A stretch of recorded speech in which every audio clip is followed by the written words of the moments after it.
have a few things that I know I missed. Also, if you hear a bit more incidental noise, that is to be expected. I dropped the amount of reduction on the parts not passed through the noise gate a little bit. It was a minus 18 dB before, and now it's a minus 15 relative.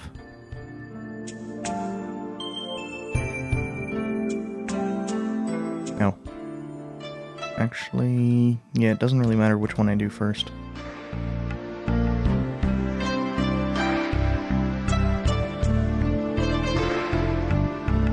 So what we're going to start with here are a handful of chests that I had forgotten about over here.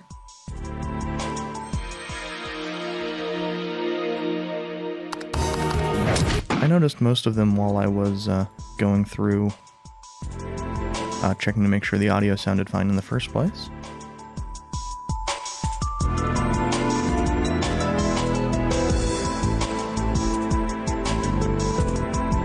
Now the first one, the most obvious one.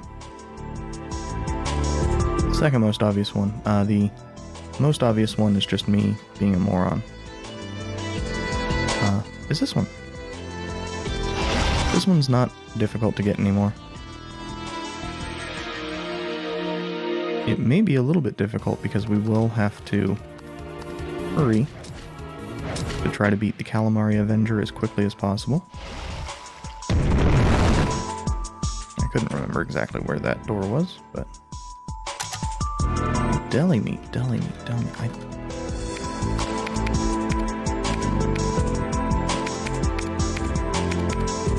Oh yeah, I should probably show off the Squid Tentacle. Squid Tentacle doesn't do anything, it provides extra attack +2. I don't think that'll really ever be that useful. I also didn't show off the Stained Bird Wing. It does a bit of stuff, provides a nice agility and nice defense boost, as well as a little bit of HP, but the problem I have with a lot of things is it's not that difficult to get to the HP amount, or the defense and agility amounts I want for Camille. It is difficult to keep crit up. What in the world was it we just got? Deli meat. It's just HP, but it's a good amount of HP.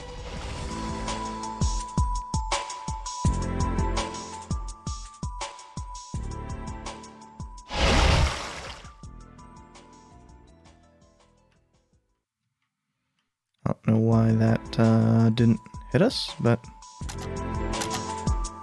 I'll take what I can get.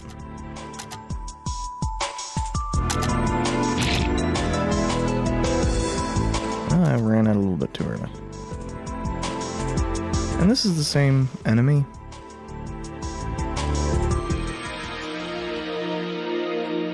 I'm really just doing this so that we have more chances for squid tentacles. They're pretty good. But I'd stated incorrectly that I'd grabbed this chest. Then I remembered, no, I'd passed it over because first time I didn't want to deal with the bison. The second time I'd assumed I'd grabbed it.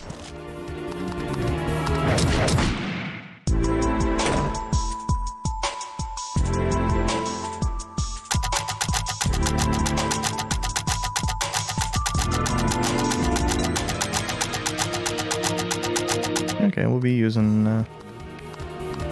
light axe here.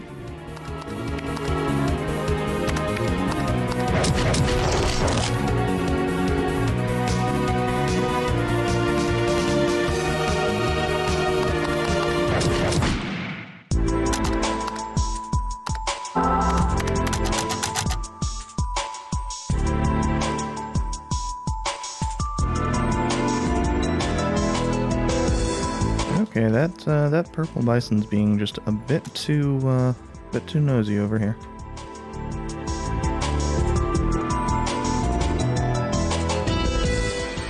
Oh, fuck.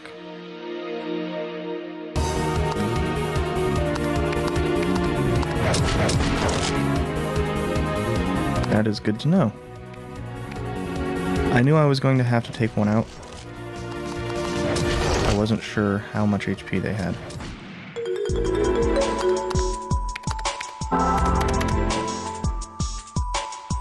As it turns out, if we get a good hit, not that much. This one was just... I never went up.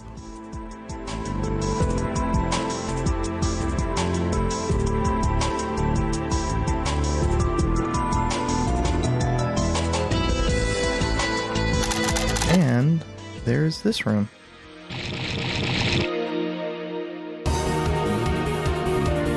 Actually, no. I wasn't going to need to take out one. I was going to need to take out two of the purple bisons.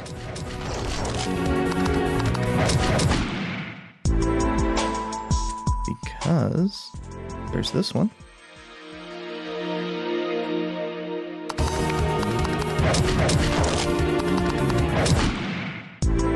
Okay, so light axe is what's actually needed to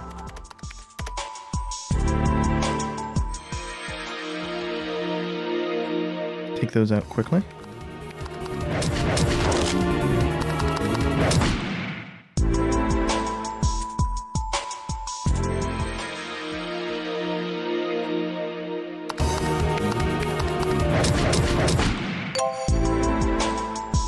That's good. And that's actually a worthwhile prize for that. That's a perfectly acceptable reward.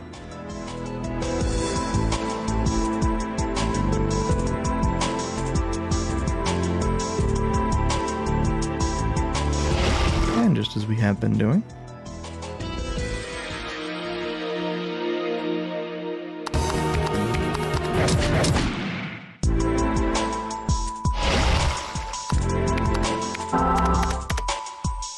And even were it not necessary to do that, to take that out as quick as possible. Come on. I would still be hitting the Calamari Avenger with the light axe instead of lightning, because I really don't want that to go to extra rounds. Extra rounds is extra time in the water, which means extra chances to screw up and die.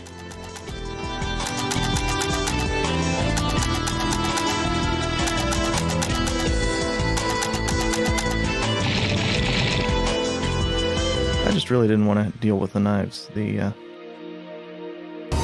bison, as we've seen, is really not that big a deal.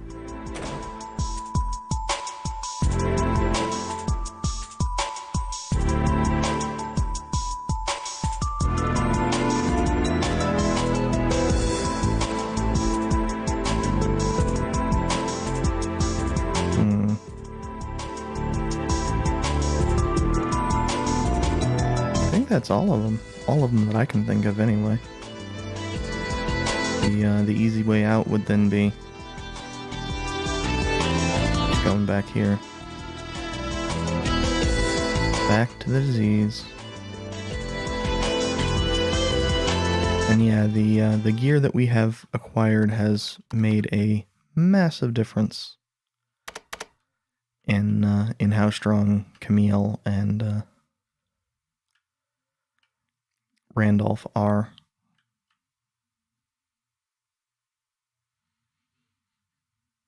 Camille especially. She was at below 100 attack for, well, up until like the halfway point of last episode. Last time I played.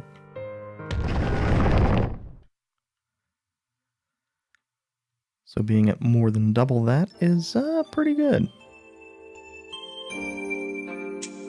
And of course we got a decent amount of fragments, and I've not traded them in a while.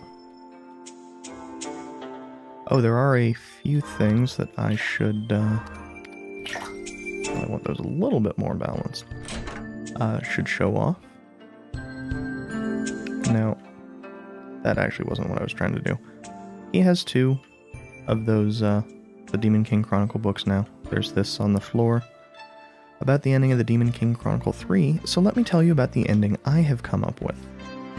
Harold makes his appearance to face off against the 3 heroes from the previous chapters, Sarah, Ritzia, and Randolph, and proceeds to unreasonably and mercilessly slaughter them. This is the ending that my research has led me to. I do of course have a basis for this theory, and it's directly related to the flower incident that I explained previously. I believe that Ares, Flodnar, and Eretz all gave a special flower to a village woman, and I believe that these flowers were originally Harold Deester's.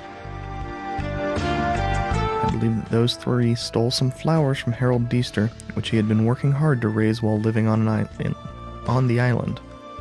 Once you take this into account, everything makes perfect sense. This gives us the real reason why Harold Deester worked on the book. To seek revenge.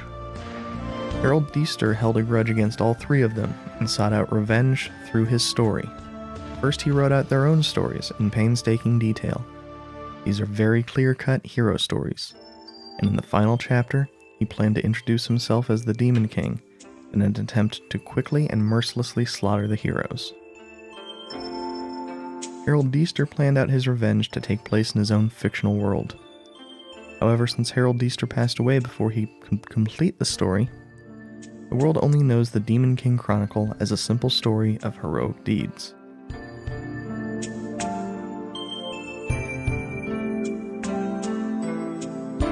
Well, I'll give him this. He might well be accurate about the plan to kill the heroes. Keep in mind that note that we found in Mole's area. I don't know that it's still there.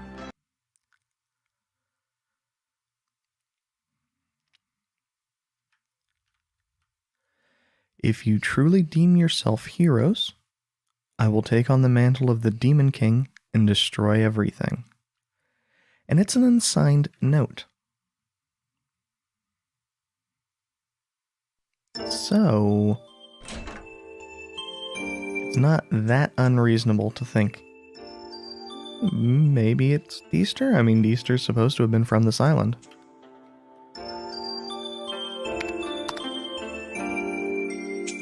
Okay, I was double checking here. I did a test of those chests, and even though it's 5 chests, the test for some reason only came up with having given me 4 extra items. And that's glowing? That's glowing because I cheated. I didn't want to bother with breaking open the Let's Play to get the glossary entry, so I changed the requirement. I didn't change anything. Well, that's not true. I changed the requirement for Kumos as well, but that shouldn't actually come up.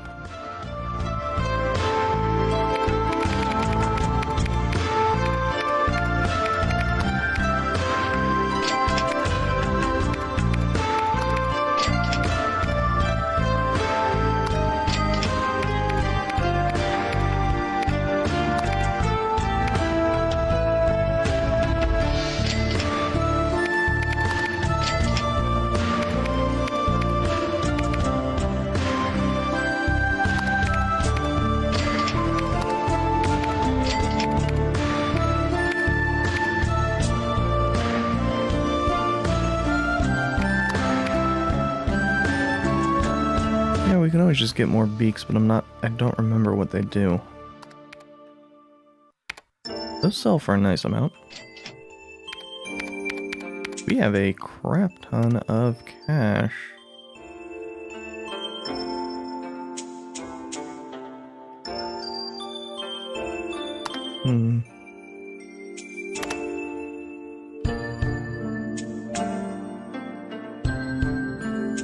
This would be useful to throw on Kumo if nothing else, since it is a endgame level piece of gear.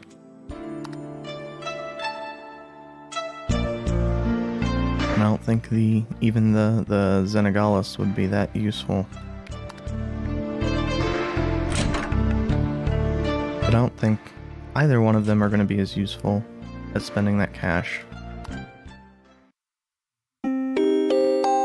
in his memory.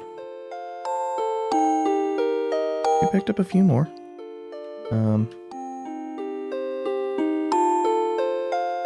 I'm surprised we didn't get the take 100 damage in one attack.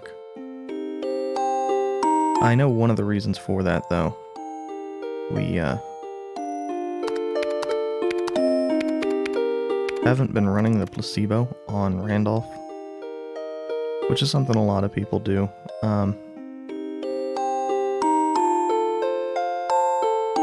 It provides a lot of power, but it does make you more susceptible to taking additional damage.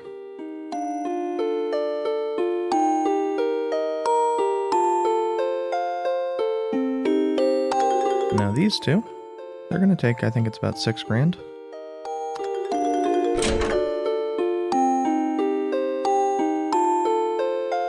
We don't have the money to get that, but we do have money to get through here. That is the 260 treasure chest door. That is a mystery. And that is 12 recipes. We're at least 10, so we might be at 11, so might be next time we get one. Hero Supplement is Randolph's true shout equivalent. Dragon Slayer is his strongest attack, just as Inferno in the prior room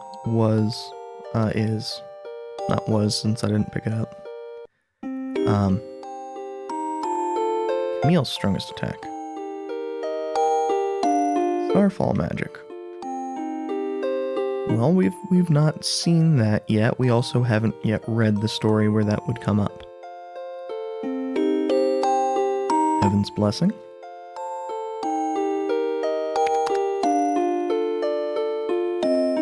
And Destiny's Defeat.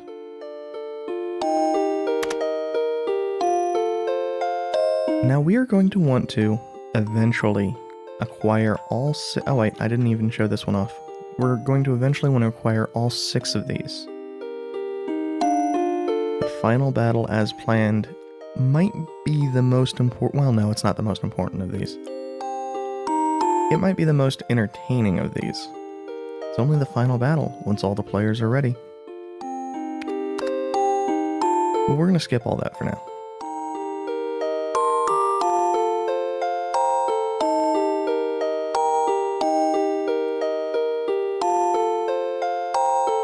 Also, until we get actually additional points, I'm not going to worry about acquiring additional things from the earlier sections. Oh yeah, I mentioned we can get the Sesame Sagare. I don't know. Oh, we can make a slimy goop now. That's good. And the no-name choice wine.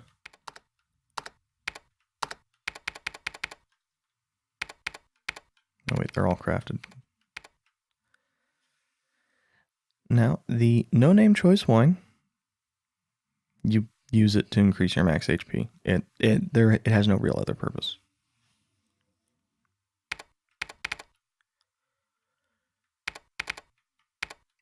The Sesame Sagari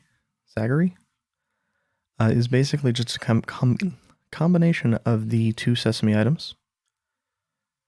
That's not terrible. And if it came a little bit earlier, I would have probably had it on Randolph for a while when I was sitting there, really trying to find a way to get Randolph's SP up without, having him take 1.5 times damage. And then there's the Slimy Goop. Slimy Goop provides 70 HP. When you multiply that by 1.6, that's... I have no idea. I think it's 112-ish? I should probably actually just look at the notes I have for this. Yeah, 112. And the 18 becomes 28 SP, and the skill is... the skill and the crit are really whatever.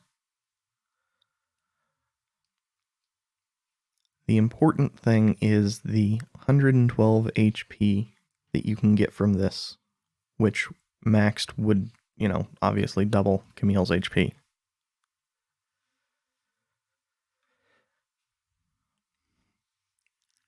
Now, eventually, I'm probably going to want to have 3 of these, which they are the strongest, tied for the strongest HP item.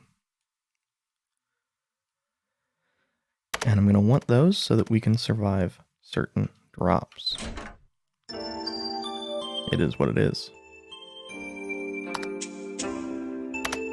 Oh yeah, story time. Now we read all of Randolph's stories, which is good because they're no longer there. We read all of Nana's stories. Again, good because they're no longer there. I hit the wrong button.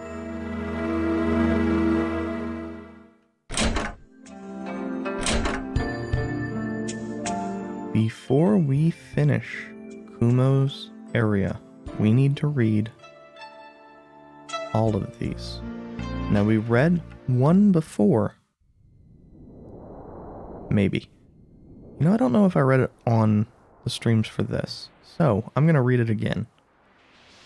Hey. As I sat with my head down, I heard a voice above me. I lifted my face and locked gazes with Eretz. Not enough sleep? Geez, you really don't have a care in the world. He smacked me on the shoulder heartily. Ouch. This natural ease he possesses, it reminds of the differences between people, even though we were about to kill a person.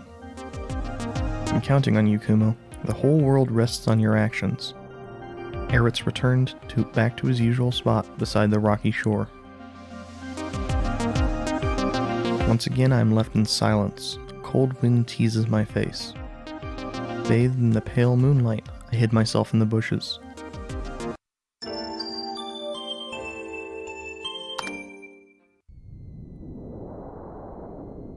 Eretz.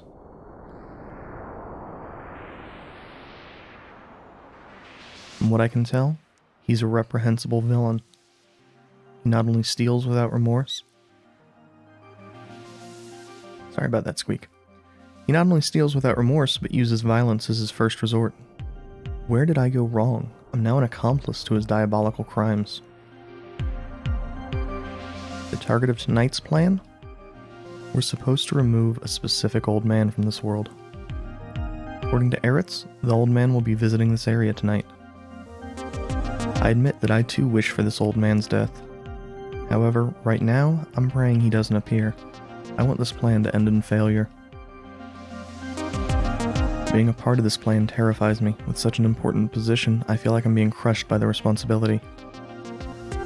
Very soon, at this rate, if nothing happens, if the day breaks, he's finally here, so get ready. At the sound of Eretz's voice, I snapped back to reality. In the distance, I spotted an old man, outlined in the pale moonlight. It was Zelfi Elewanto.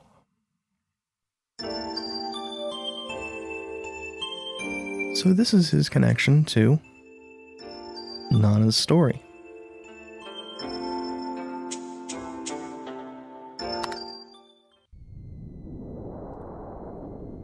Zelfi Elewanto stood in front of Eretz with 4 burly guards flanking him. Long time no see, Eretz raised one hand in greeting. The old man's reply was silence. No reaction. I can't read his expression. The first time I've seen the real Zelfi Elewanto. The man known as the Virtuous King 20 years ago. I couldn't sense any arrogance from that face covered in wrinkles. He was less like a madman and more like a man already half dead. The sword at his hip was the infamous Star Caller. The eerie silence blanketed the scene. Crickets. Zelfi muttered something. His quiet voice did not reach my ears. No, it didn't work out. I could easily hear Eritz's huge voice, completely out of place in these surroundings. So how about this? Eretz shifted his center of gravity ever so slightly forward. How about I become the hero? Right here, right now. Eretz put a hand on the sword at his side.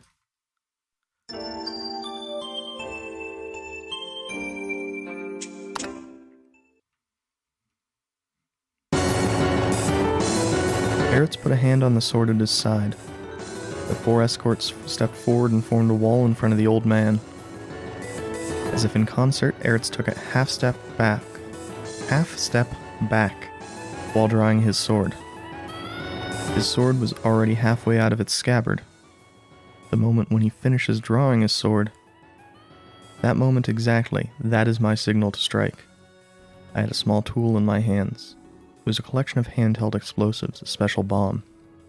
I call it a bomb, but it has no killing power. It only makes a very loud noise. It may not cause any damage, but the sound it makes is more than a human can handle. That's the core element of this plan. I detonate the bomb, creating a momentary flash of white. That's our opportunity to strike. Eretz. With that sword of his, he will slay Zelfi Eluanto. Drawing his sword little by little, Eretz began to retreat. Not yet. Not yet. The timing isn't right yet. Draw them a little bit closer. Not yet. Not yet.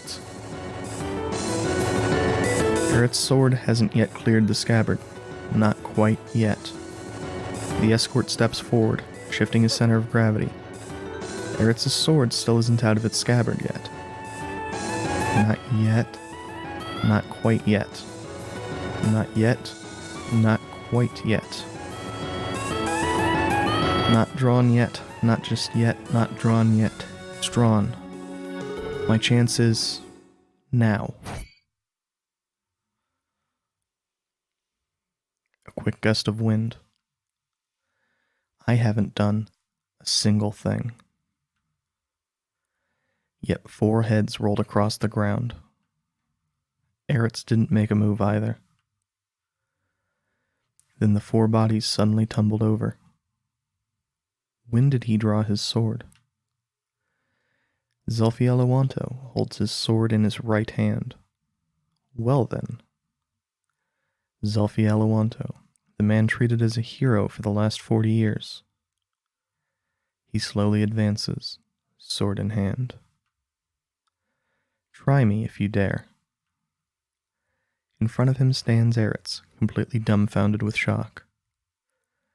Starcaller had drunk the blood of 4 people. Its blade glowed a fiery crimson in the moonlight.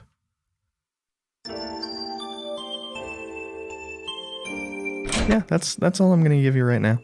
We'll finish it before we finish up Kumo's adventures.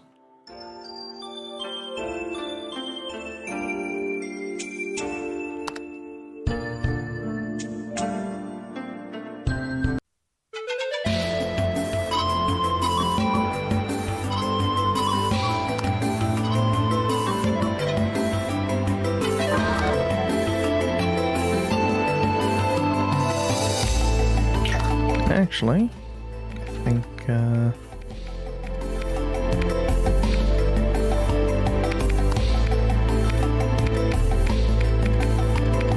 now probably is a good time to get that, placebo leveled up.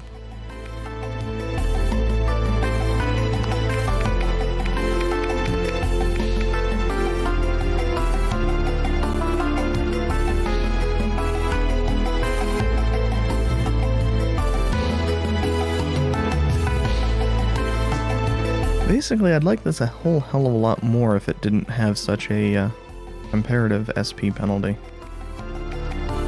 And it's really just that it doesn't provide much SP.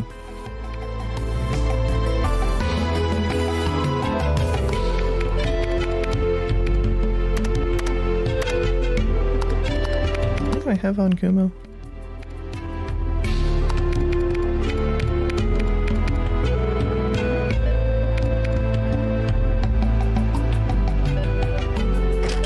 actually is probably better.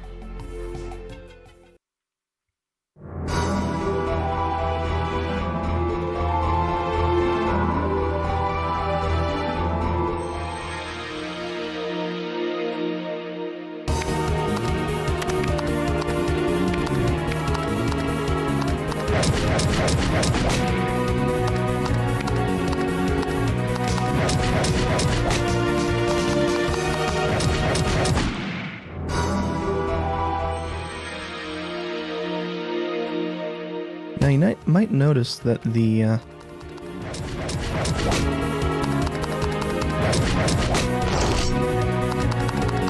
space for how much yellow we get is a lot larger now. I believe we can recover up to 10 SP now, and I think it's just a larger percentage of HP.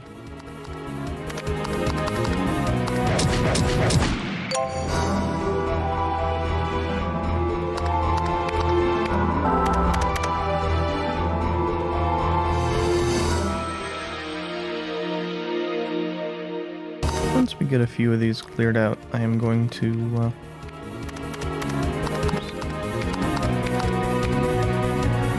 we have Heaven's Blessing for Kumo now. His supports are more, or his skills are more support based, but they're still not particularly good.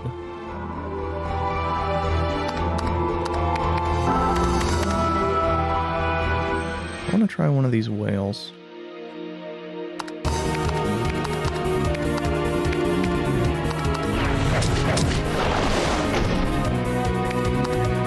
Okay.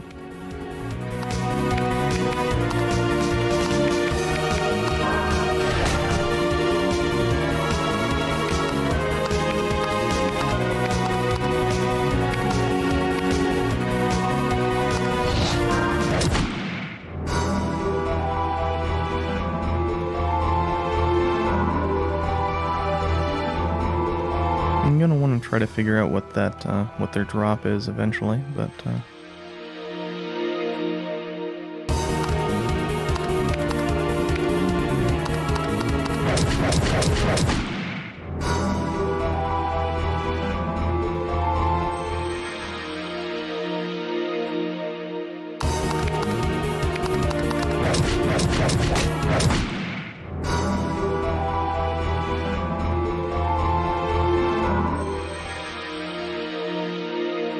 what I'm doing right now is for a few reasons.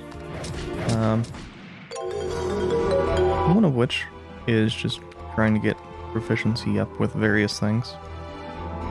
Once Praying, Mantis Axe, and Mask of Determination are maxed out, Camille will be much stronger. The other is just trying to get some of those mermaids items. They're worth quite a bit.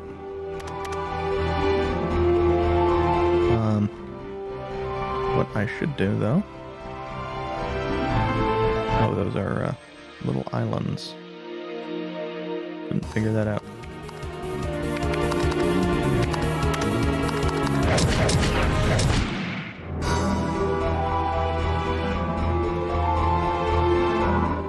Now, Light Axe and Lightning, for that matter, aren't as helped by Heart of Stone as Camille's abilities would be.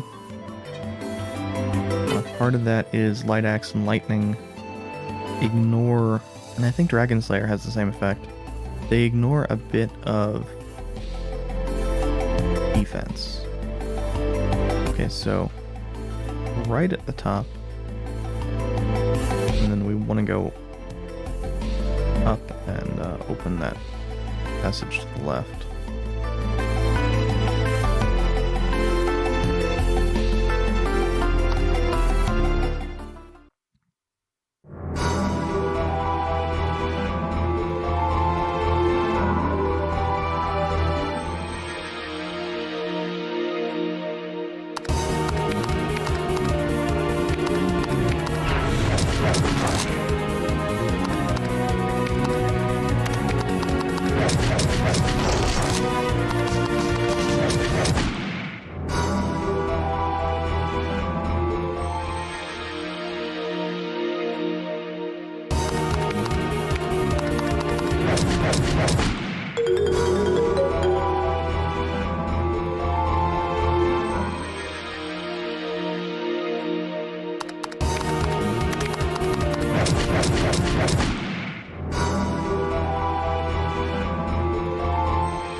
actually kind of interesting to me that basically if we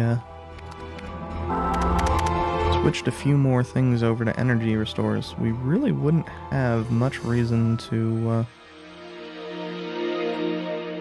do anything other than light axe while on these expeditions that aren't going for finishing.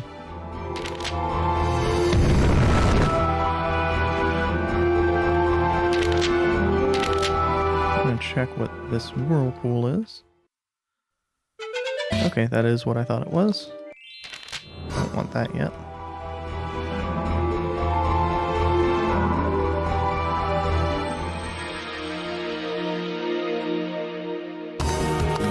We're gonna have to fight another Leviathan. Shouldn't be that big of a deal. Although that level for placebo will definitely help.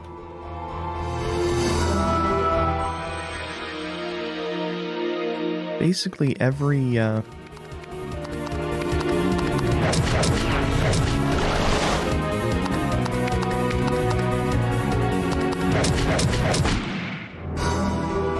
every ability has a certain amount of contribution from attack and a certain amount of contribution from skill.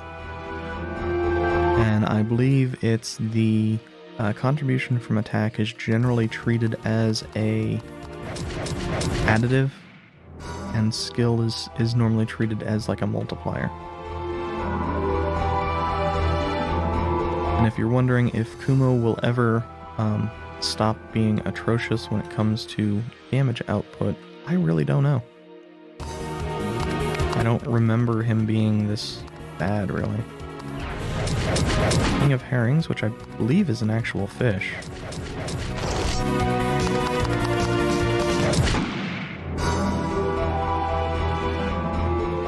Like, I think that's the actual name for one of the, one type of fish. I just can't remember what type of fish it is.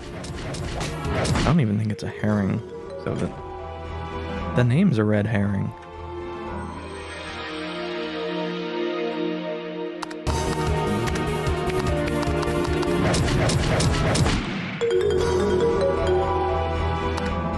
But,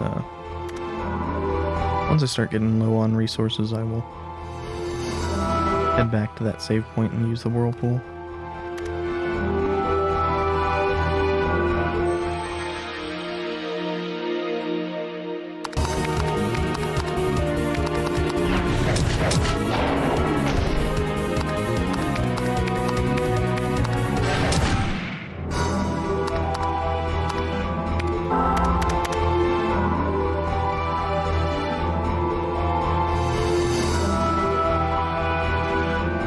Needing to use a energy restore to bring him up is actually a very little concern.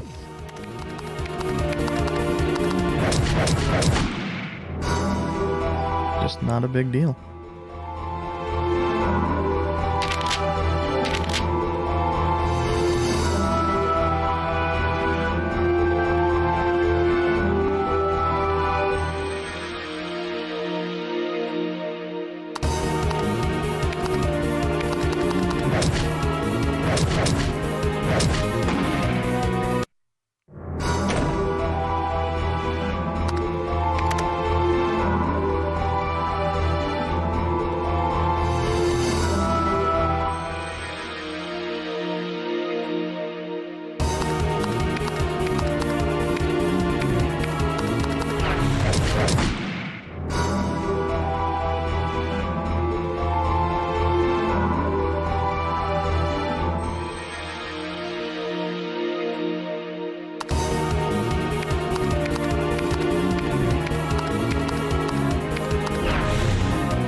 I don't know what... Okay, so it has a decent amount of attack and a pretty good range, actually. But it's a 1-2, so it's not going to be as strong as the Praying Mantis Axe.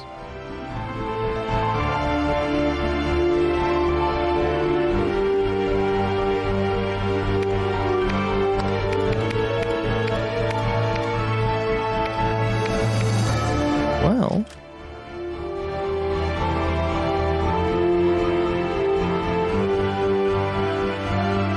I mean, it's much like Praying Mantis Axe. It is of the tier of weapons right before we start getting to more endgame level stuff. So.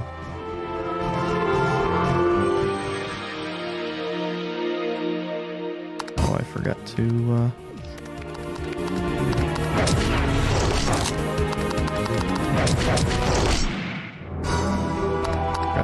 use a energy restorer there. Thankfully it was just a mermaid. Though this one's gonna hurt.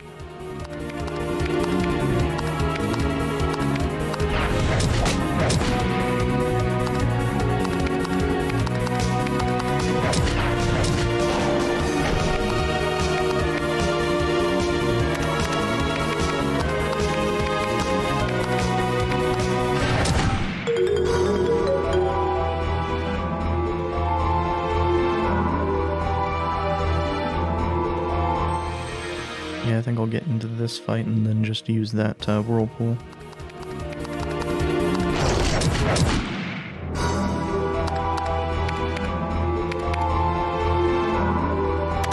Didn't end up getting a lot of cash here, but oops.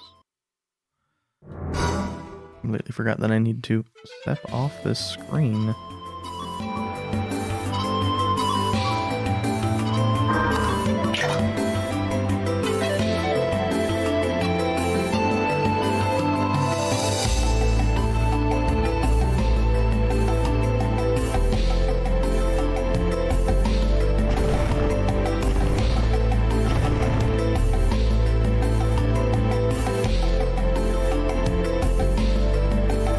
This is obviously the big white beast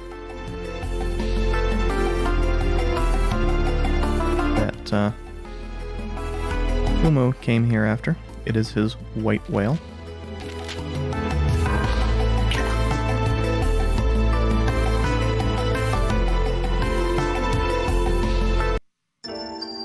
And since we're at the point where we can actually go and fight that thing, even if we are still, I think, a little bit weak for it.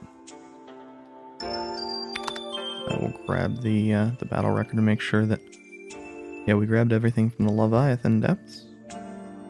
Still missing 2 things from the sands, but that's not this area. We're still missing 2 things from the Mirage. I don't know what those 2 chests we're missing in the Mirage are.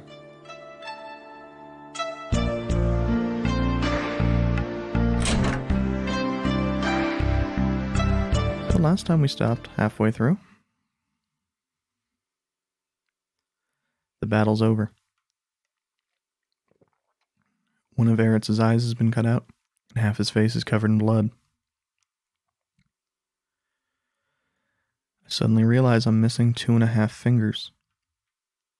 Through the shock, I feel like crying out as pain lances through my body. However, the battle is finally over. The old man is sprawled out with the tip of Eritz's sword in his throat. The cat burglar Eritz, and my homeless and jobless self. The 2 of us managed to defeat the Sword Saint. The result was in no way a certainty. This is the result of our gamble, a once-in-a-lifetime chance that we took, blessed by the goddess of luck. Eritz, with his sword at his longtime enemy's throats, grips the hilt of his sword and prepares to finish it. Take care of my daughter. Zelfi Eluanto muttered weakly. Sure, the girl from before, Eritz replied back. That girl suffered through so much just because she had you for her grandfather. I have no idea what they're talking about. Nana, I'm really so sorry. The old man's voice was shaking. The clever sparkle in his eyes, the strong aura of the sword saint, it had all disappeared in this moment. All that was left was a pitiful, dying old man. Zelfielawanto was resigned to his fate, with both eyes closed. Eretz was clearly shaken. You didn't, really?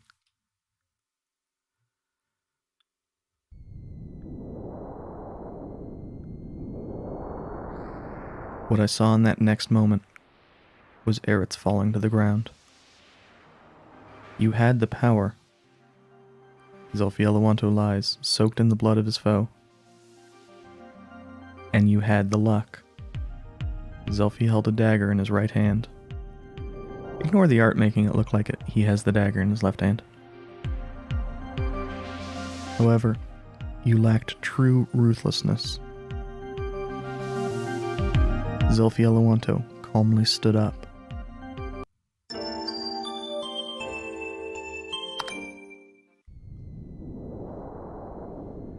I have no idea how I got away. I wondered how far back my pursuers were. I just ran towards the coast with Eretz on my back. I could see an island in the distance. If I can make it there, maybe we can hide safely. Under the night sky, Eretz and I took off into the sea.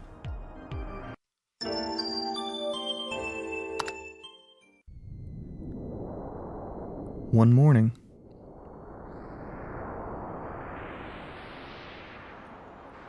Eretz just disappeared. On that day, we escaped to this island, and Eretz barely survived his brush with death. Eretz, with a wild look in his eye, swore to attempt the plan once more. Even though one eye was missing, he was still the same man he always was. I promised I would follow him anywhere. Eretz is my savior, the man who gave my life meaning. Eretz slowly began to recover while recuperating on that small, peaceful island. Every single day, Eretz took his sword in hand and reforged his broken body. I began to draw up a plan. Those were very productive days. However, one day, Eretz just disappeared. He went out to fetch water and never returned. I searched through Eretz's belongings. Along with his junk and supplies, a very old book was tucked away. Demon King Chronicle. It wasn't even a full book. It looked like half was cut away with only chapter 2 remaining. From that day, I began reading the Demon King Chronicle. I made a habit of reading it every day. I wanted to see and experience the same things as Eretz did. So that suggests maybe Eretz had a pre-release version that only had the first 2 chapters completed. But where would he have gotten it?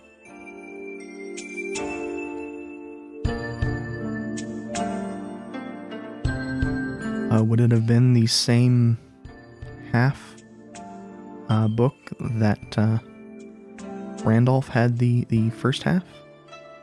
Or was it Nana had I don't remember. But either Nana or Randolph had the first half of?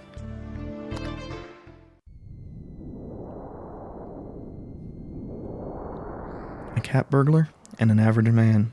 How this combo came to be is anyone's guess.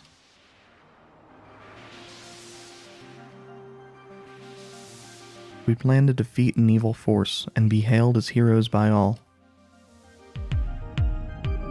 It was a very clear-cut story.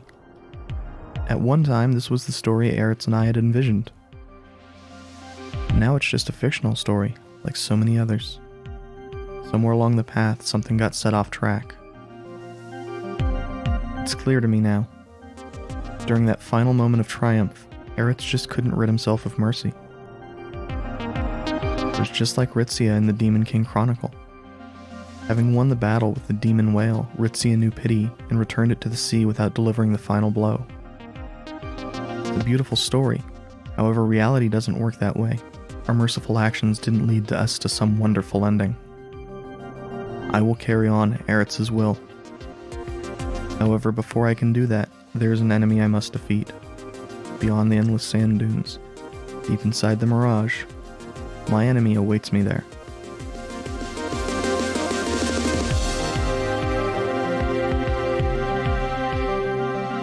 In this case, the music keeps going even once you finish that story, and I think it's a bug, but I really like it.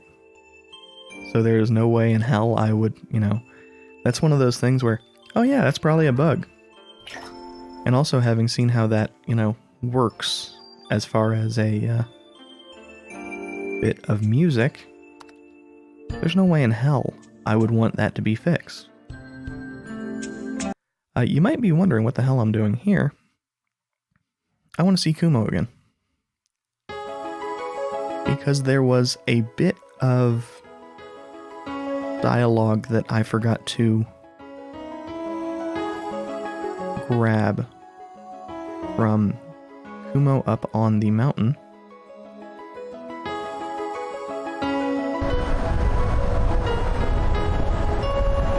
That has a fair amount of relevance here. Now there's also there's a bit of dialogue from Randolph that I can't grab, but I know what it says and I'll bring it up too. There's supposed to be a dragon living here. Who decided on that setting? And the bit of dialogue from Randolph, who would also have been found somewhere in the mountain, not in the mountain, somewhere in the snowfields, is there's a dragon on that mountain. It's there because I decided so. Suggesting that the characters understand that they have their decisions, their actions have immediate consequences in the way this world shapes itself.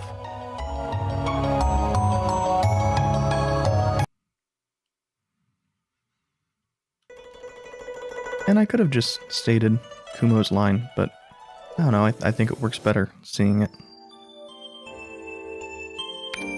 That's not right.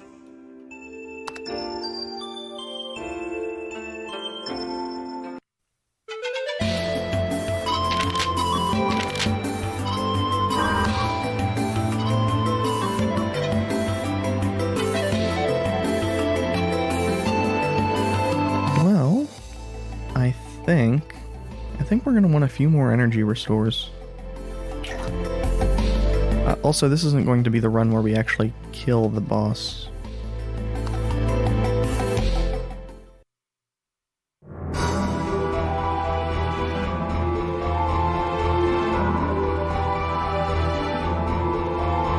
What I'm doing here is going in to kill any Leviathans I can find.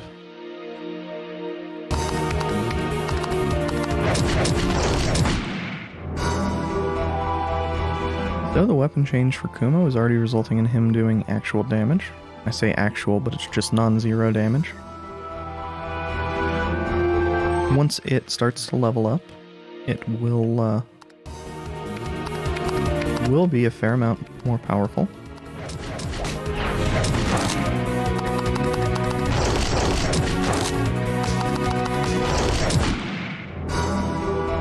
So of course he's probably not going to catch up to Camille.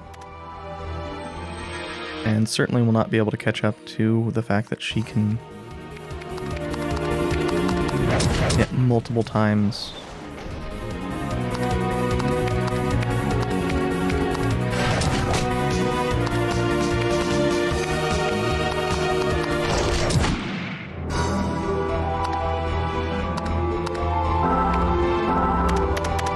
I was really hoping to get... Wow, I just noticed that even at level 17 with 200 health, Kumo still has almost no SP. I had not noticed that.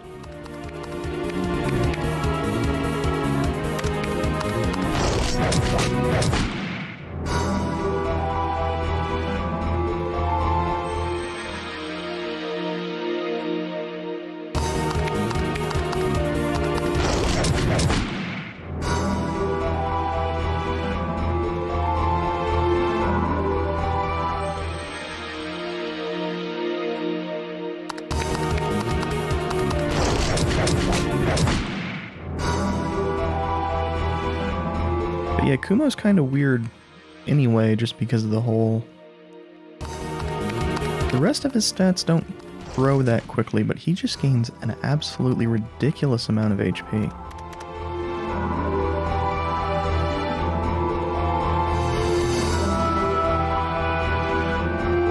Okay.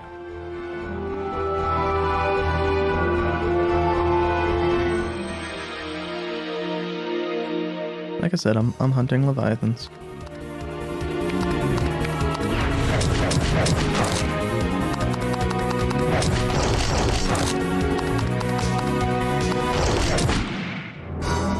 The result of that HP though is that, well, you know, these real strong enemies have a lot of trouble killing him. And the HP restores are very, very effective when used on him.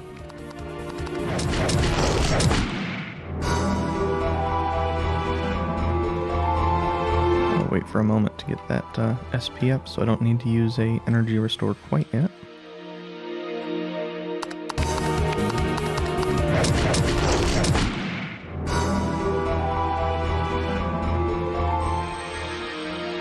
Whoops.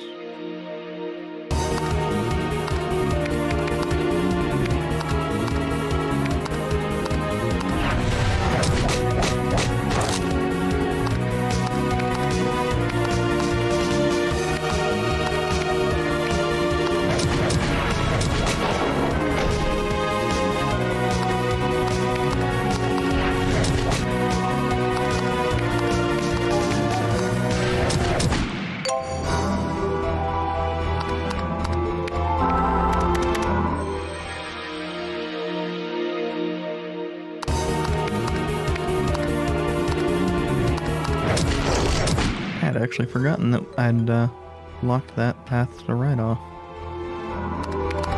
What in the world is a slime? Okay, a bit of attack and a decent amount of HP.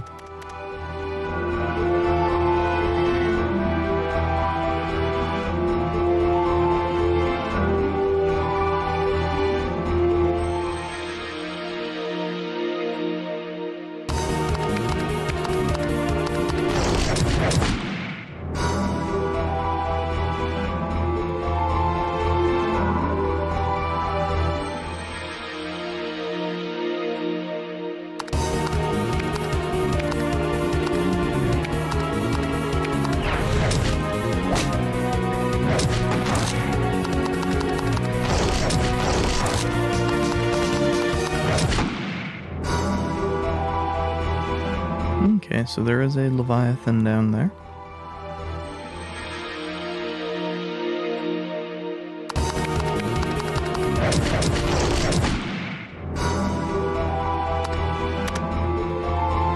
Yeah, but just waiting a little bit before we zone over, we can have the SP for a light axe. I wanted to get into a fight before taking on that Leviathan anyway. Because... oops. One light axe isn't enough.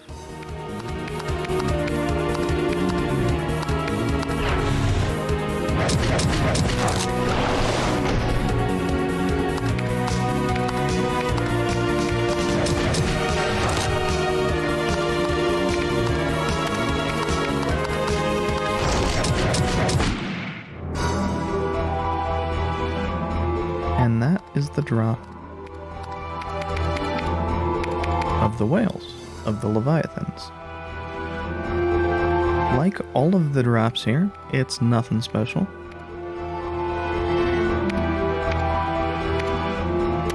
But it sells for quite a bit, and I think it's necessary for a, to craft something.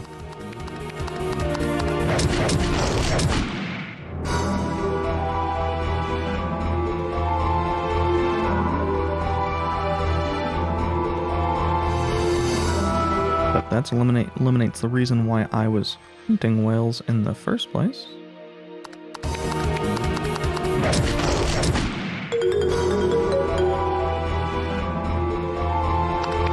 Yeah. don't know if you could see it, but Kumo's levels still are quite a bit of HP. Not the ridiculous amount that he started out gaining, but still a good amount.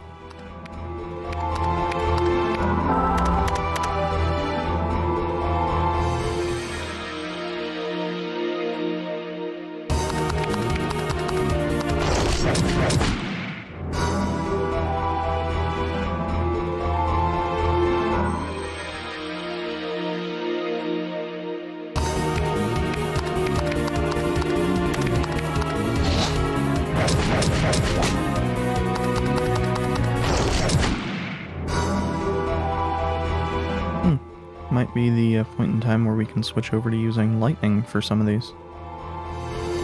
That would be good because I believe, provided we rest enough to get the SP back,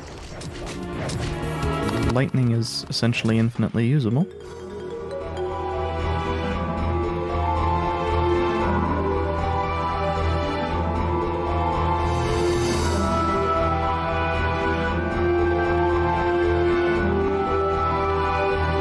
I'm one to the right of where I thought I was.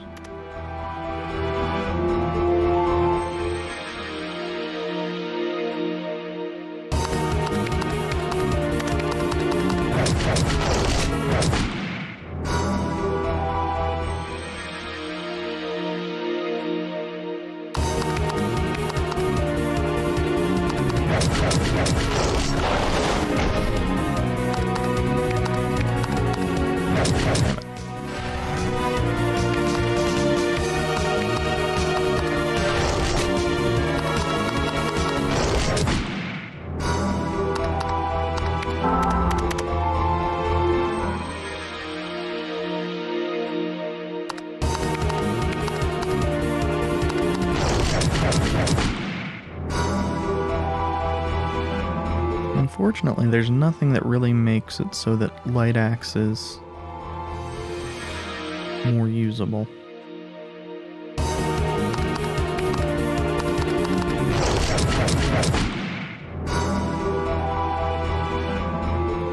Aside from just getting strong enough that lightning does what you need it to do.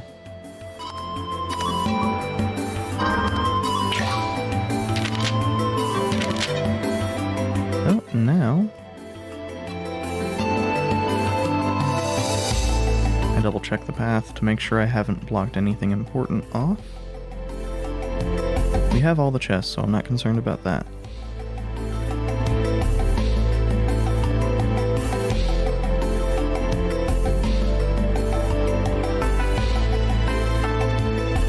I also want to make sure I got I think Kumo's thing is level 20. Correction. I think Kumo's thing, supposed to edit, is level 20. So I still want to do a tiny bit of grinding.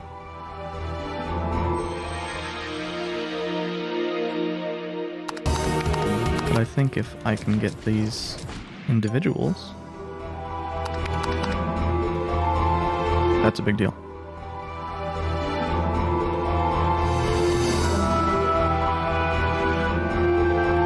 She will be taking a lot less damage and be doing yet more damage. But yeah, you can see that if we just waited for it a bit, we can fully recover the SP from using lightning now.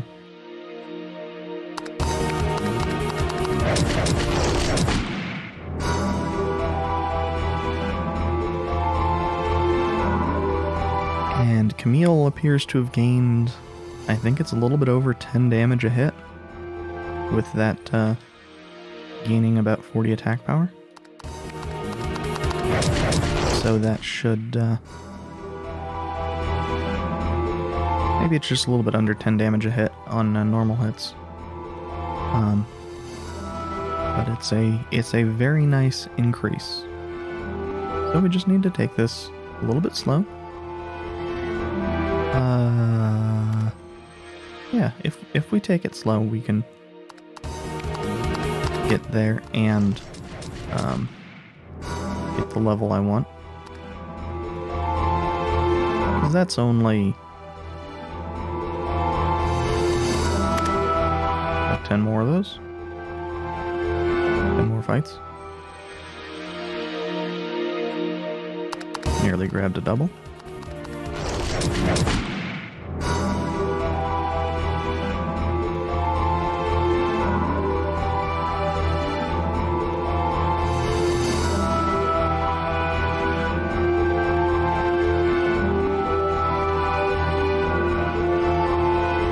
Well, I thought I could see that. Turns out that what I thought I could see as the merman there was nothing. There's just this kind of bluish line right where the tip of the ship is. I think it might just be my monitor displaying that color wrong.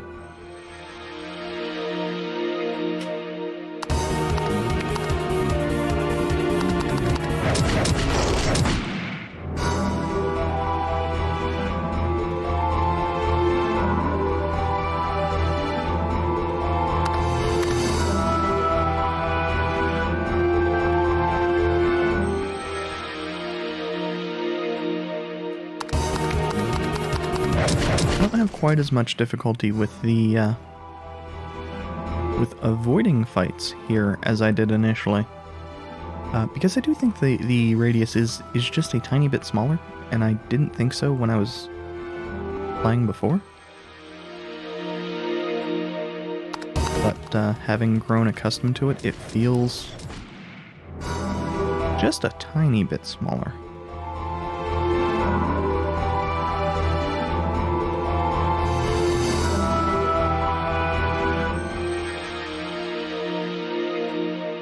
But I wouldn't be surprised if that's just...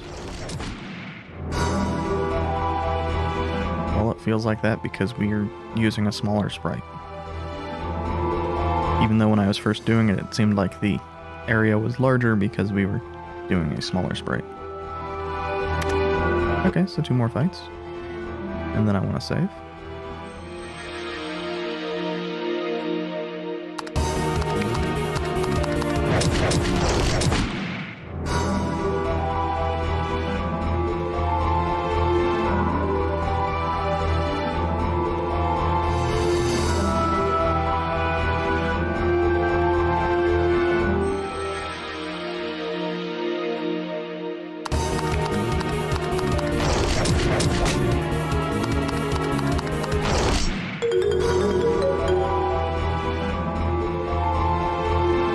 I think getting him up to 20 is also where his last skill is. We'll look at that in a regular fight before we get to his white whale.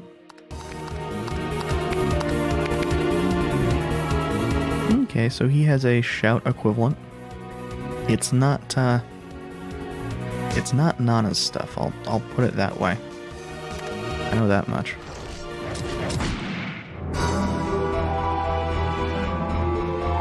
His stuff isn't bad. Oh shit, I just realized. I never got a King of Herring draw.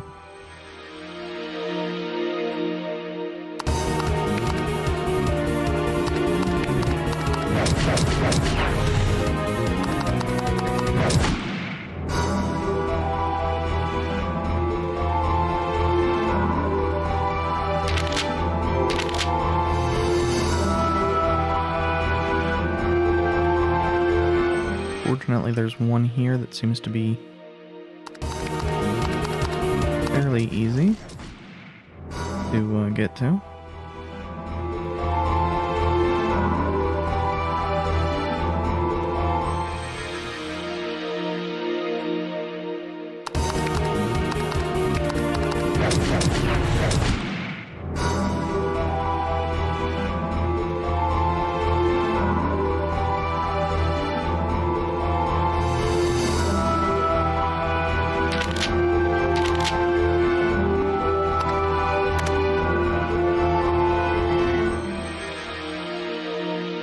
have to fight a mermaid and then fight the King of Heron. But, not a huge deal. Wait, did...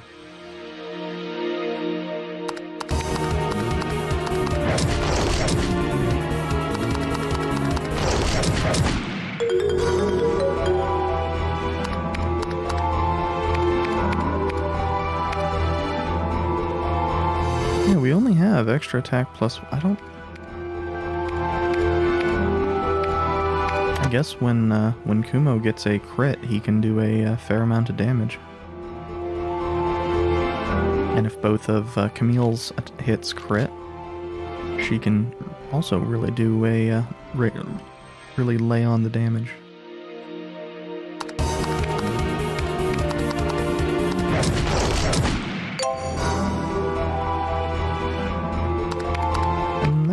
That will actually be very beneficial during the boss fight.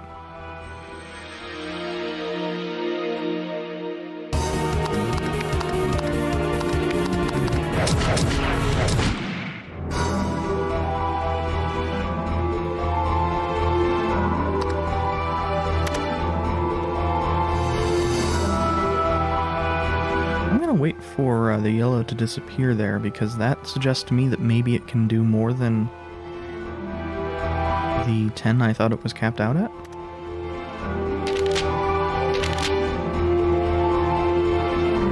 Yeah.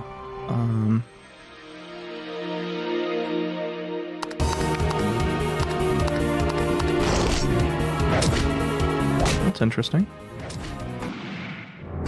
And I made sure not to edit any of the things that would actually have gameplay differences, so... I would have sworn it capped out at 10, maybe it caps out at 12? Or maybe it is just it caps out at a certain percentage?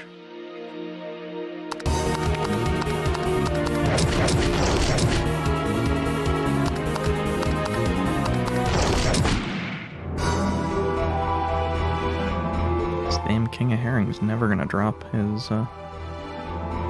stuff.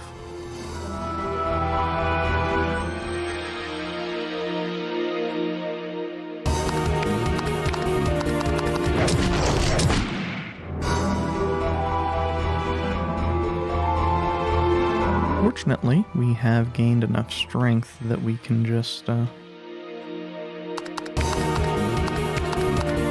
use resources that don't have a long-term impact for this.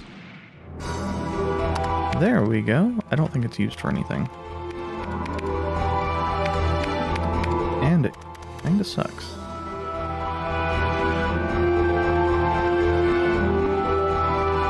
But I do want to get a save here.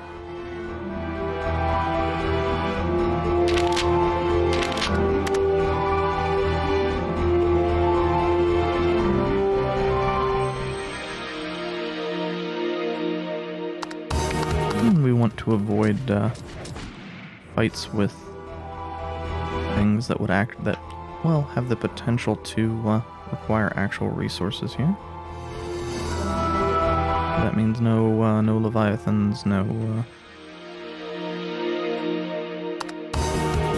no doubles. Damn it.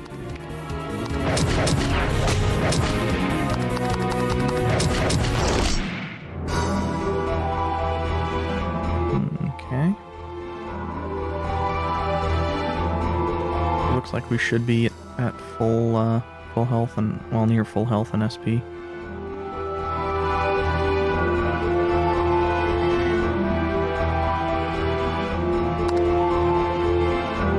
Yeah, I'm not going to use something to get back 4 HP.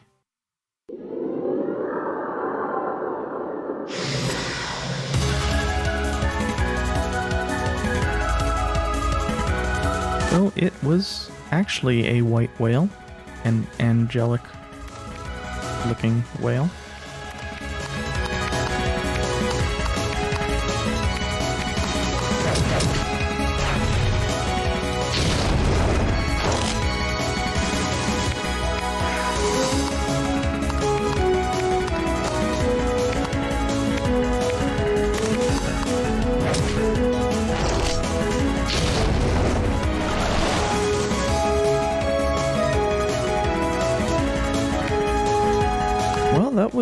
trying to suck on,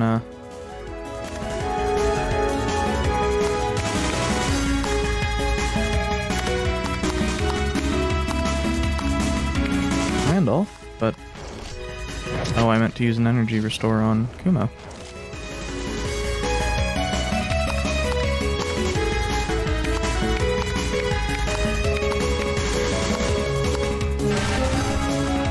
But we are a bit overpowered here.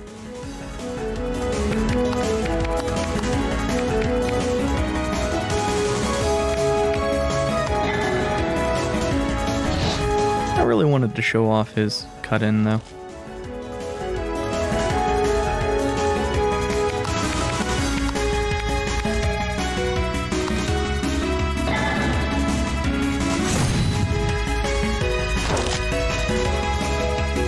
Now, interestingly, it increases his max HP, too.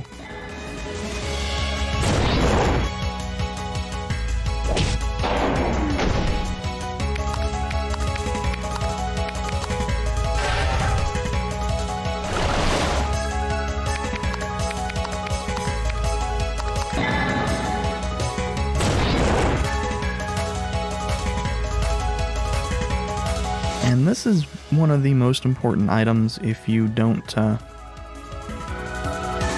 kill the white rabbit.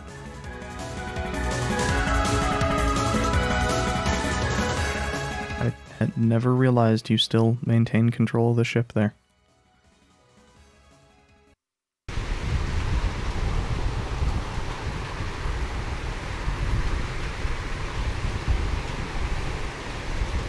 Interesting. Oh, and there's definitely a possible theory for Mole being Eretz. I'm pretty sure it's wrong, though. Just on the basis of, if Mole was Eretz, Kumo would recognize him.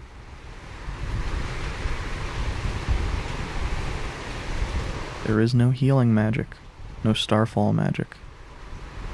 No holy sword that cuts the dark. No secret resurrection magic to bring loved ones back. Because we live in such a world, we continue to write stories. That's what I was told by the man to whom I owe my life.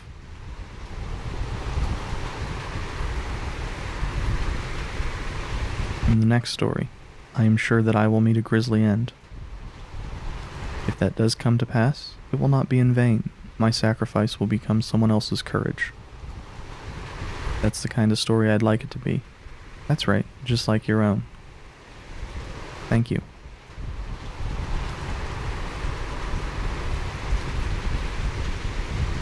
And now we can go back and do something I've been kind of putting off.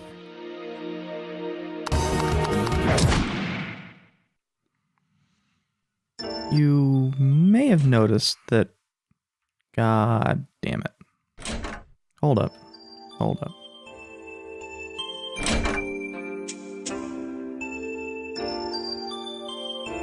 That's new.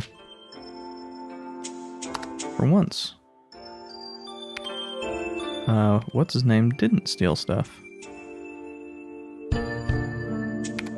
Okay. So.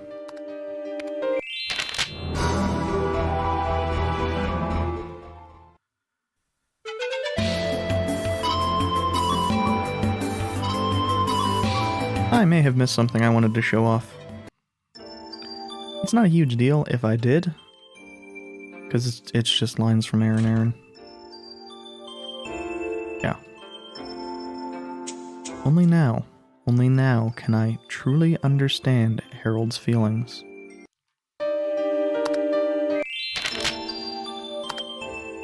So, yeah, we're fully healed. White Willstone.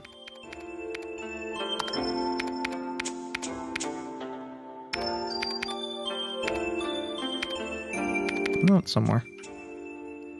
Now, the White Willstone is pretty damn powerful. Also, that name is terrifying, or that description is terrifying. An existence that inherited someone's memories.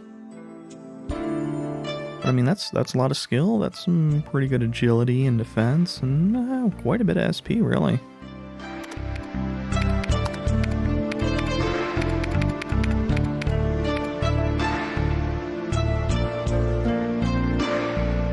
Strong case to be made to use it instead of the placebo.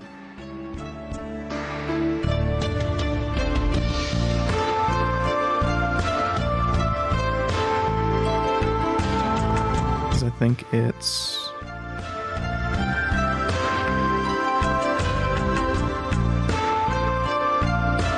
just a little bit weaker, but I mean, no damage received times 1.5, and you get some SP out of it. But I'm gonna stick with the placebo for now. Oh yeah, I should compare the doubloon. Just a sec.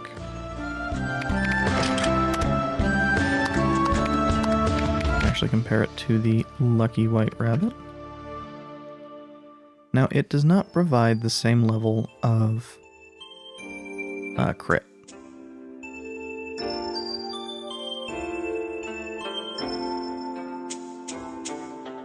It's not bad.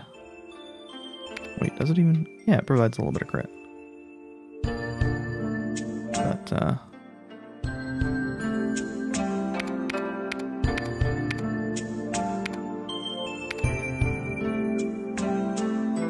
I mean, 16 defense and 8 crit. I just don't think it's quite as good. I have those things in the wrong part of the list. But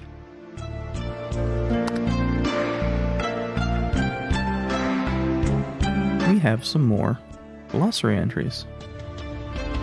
Now, as I mentioned, the Nana and Hiku should not be there. I dropped their level requirement by 5.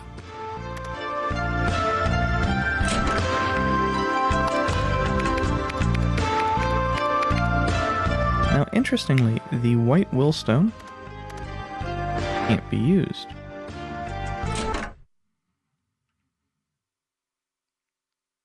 But where's Aaron? Aaron. And why can't we just steal all his shit? Damn you, Camille. A story. It looks unfinished. A story. It looks unfinished.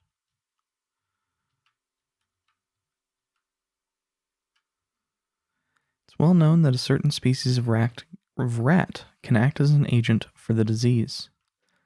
However, since the successful eradication, this is a thing of the past. Even still, the people have not been able to forget their fear, still cowering at the sight of a rat and continuing to cut down the flowers that serve as their food. So that's why the coward killed, that's why Leilaria killed that flower. That's why people were terrified of the flowers.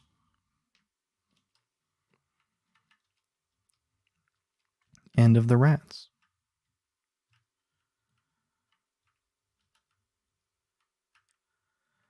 I actually really like that I'm pretty sure that's a sudden change.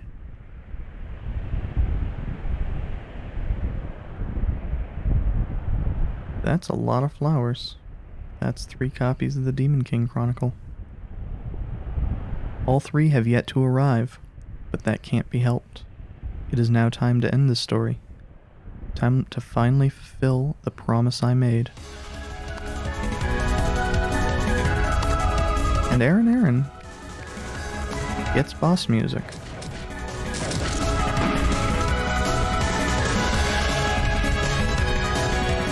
There's no reason for him to have boss music.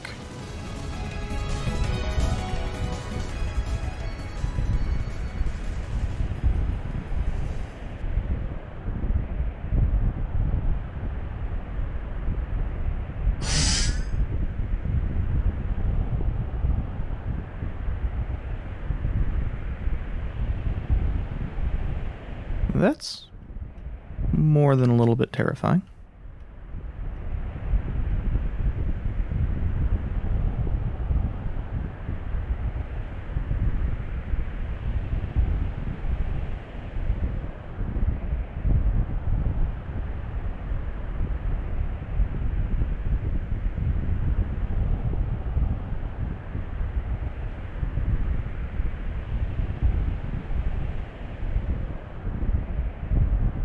So we lost it. I don't know where it went.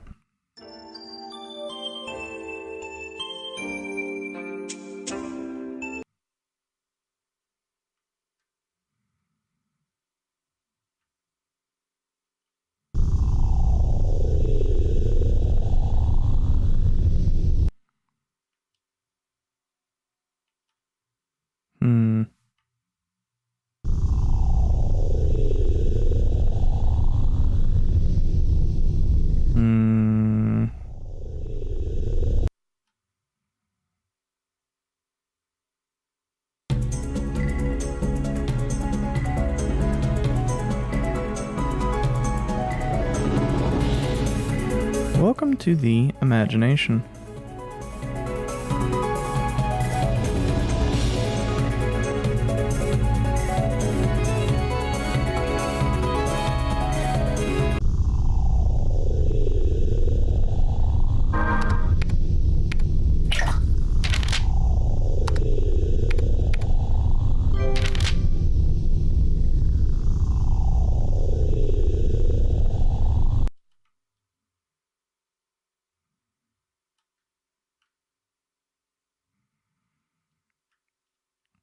Now, if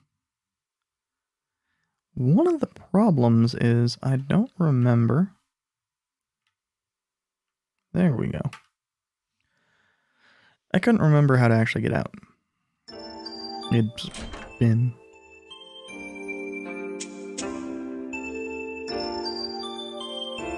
It's been a while since I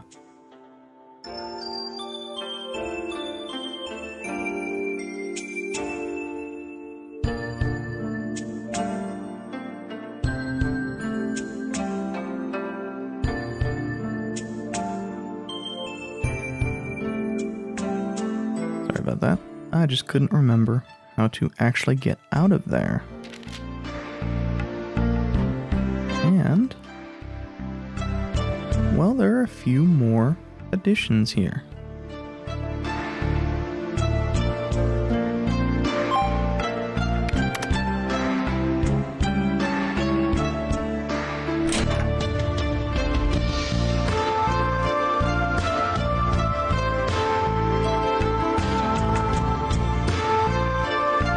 Oh, and I wanted to check on our recipes real quick, because it's been a while. We have exactly 10.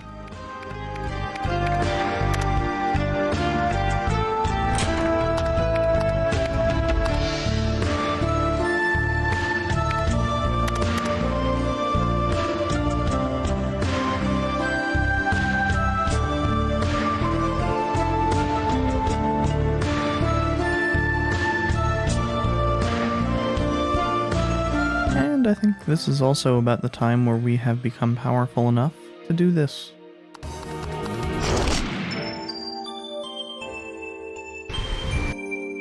This, of course, being killing rats over and over again.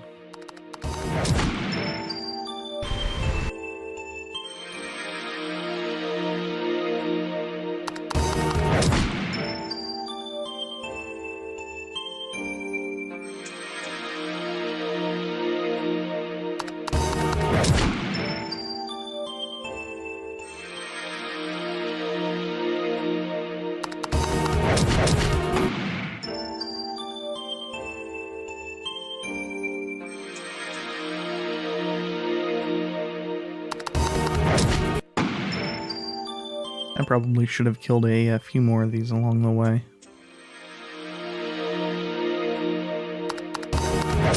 The problem is that after a certain number of them, I think it's 10, it switches over to, I think it's the ferocious rats, the red ones, from the Demon King Castle. And then I think it's 5 of those. And then it's a killer rat.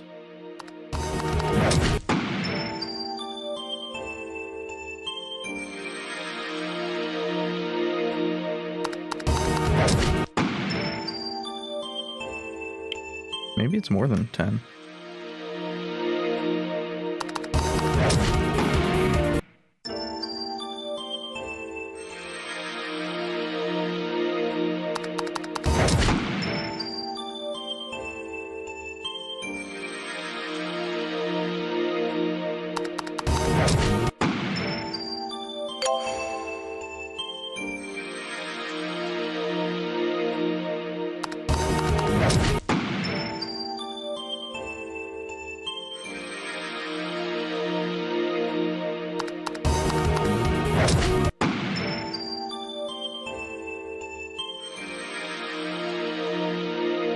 But I believe it's sort of intended as a trap. No, the issue might be that it needs to refresh something on this screen. Me immediately transitioning out is screwing that up.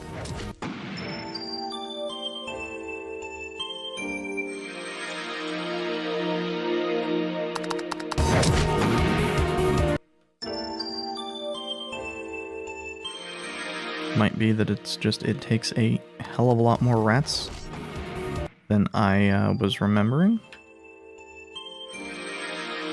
If this doesn't swap over soon, I'm gonna open it up in RPG Maker real quick, see if something is going wrong.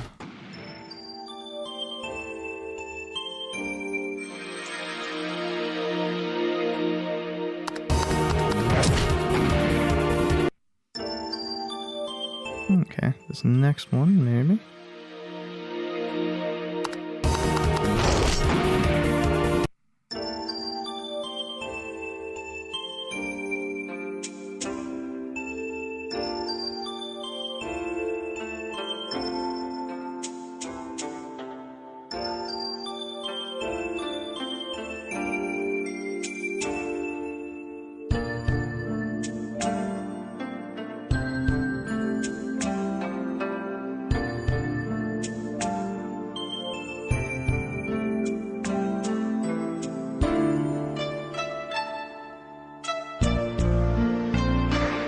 Okay, it's 30 and then 35.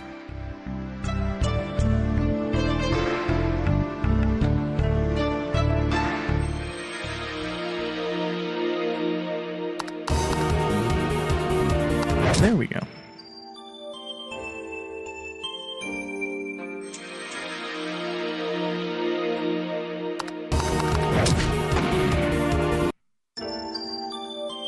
Now, because I remember the second stage version actually being kind of dangerous, I may have done it normally before this point in time.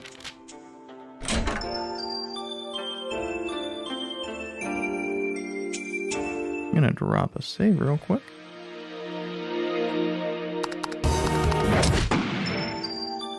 Now, obviously, the killer rats being what were in the castle, not particularly dangerous for us.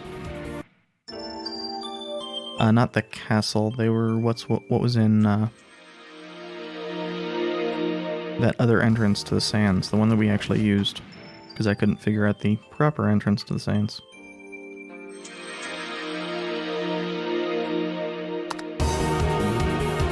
And this is a great rat. A diseased great rat.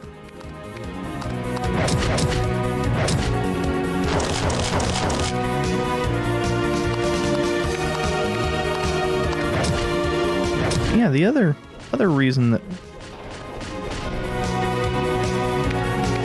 you know, I didn't want to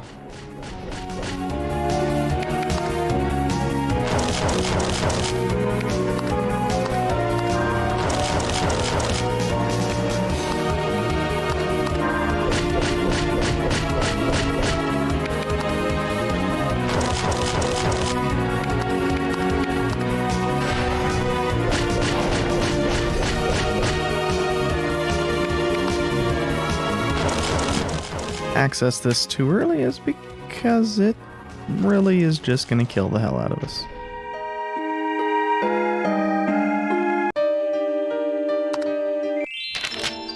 And that's why I didn't want to have a save right before it would appear.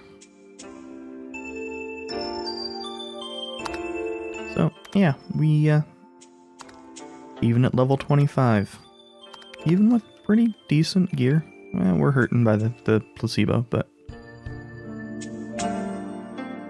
even with otherwise pretty decent gear, we really can't do that yet. Possessed by Harold's Willstone, I've told you everything I can. The ending for this story is not incredibly complicated. Bring this story to its conclusion. You are the only person who can finish it.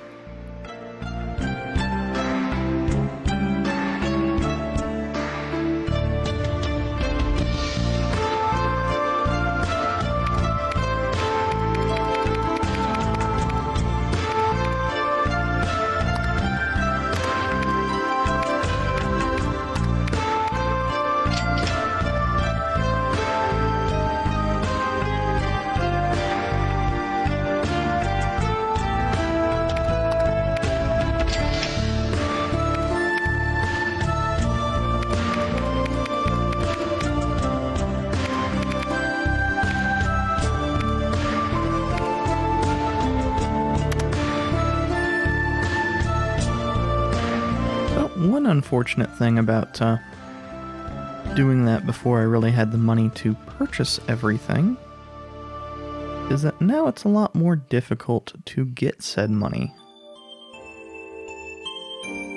Meaning money for this, money for this, money for all those doors.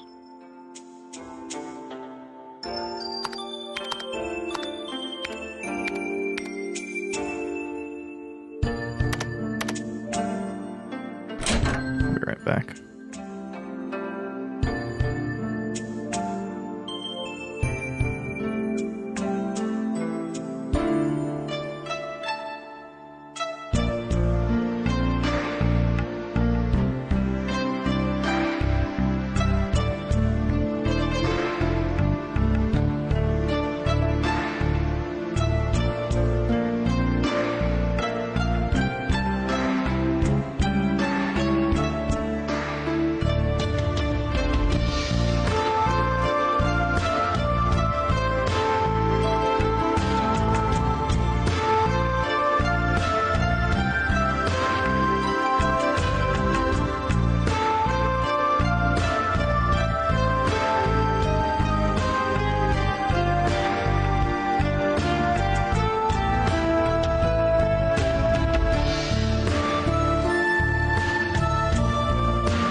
Sorry about that. It'd been like 90 minutes since I started. Well, 100 minutes since I started, so I needed to stand up and stretch a little bit.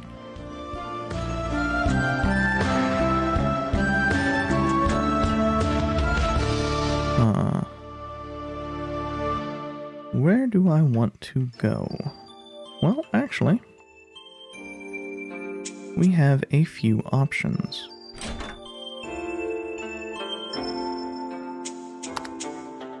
That's not what I wanted. One of them is just going chest hunting. I don't think that'll be very entertaining, though. I never really did finish up the seashore. I took a path I knew was going to lead to the exit because I didn't want to deal with the monsters. Because, being entirely honest, I think a lot of those are more difficult to deal with than everything shy of the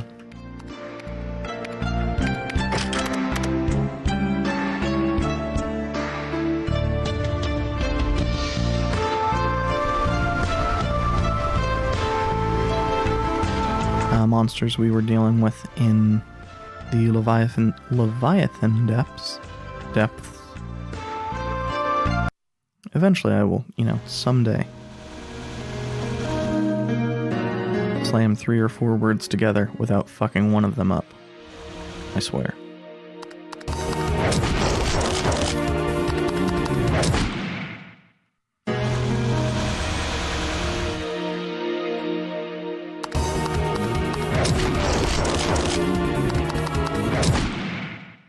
So, Camille is, pretty easily taking out almost everything here, so that's good.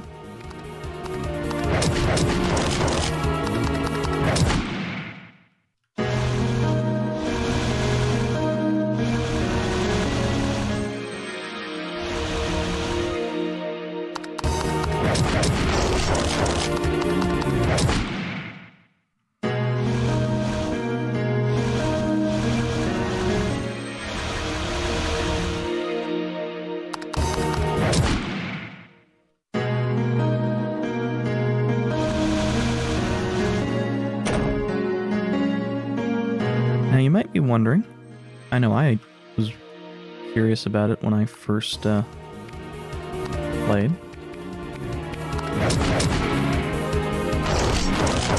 If while you have an encounter going, in the pre-encounter phase, you can ignore the direction of those tiles. And the answer is no. It sucks, but it is what it is.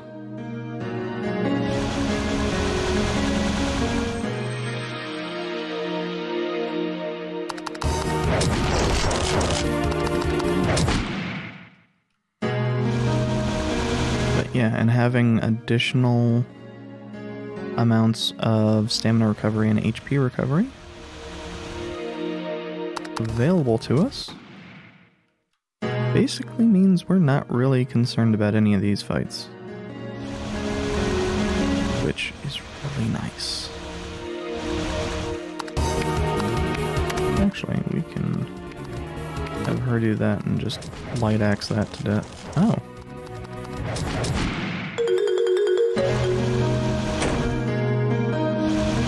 So we're now at 10 of 12.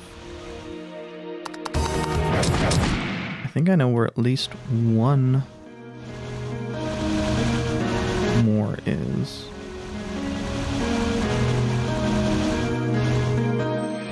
Wait a fucking second. This should have been on the damn path. How the fuck did I miss this chest?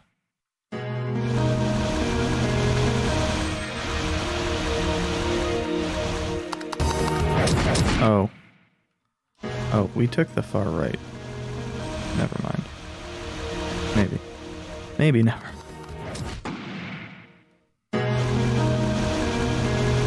There's still the distinct possibility that it was actually on the path and I somehow missed it.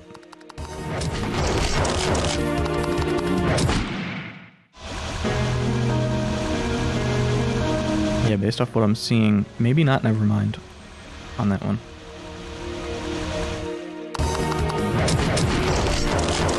Well, maybe. Tough to say.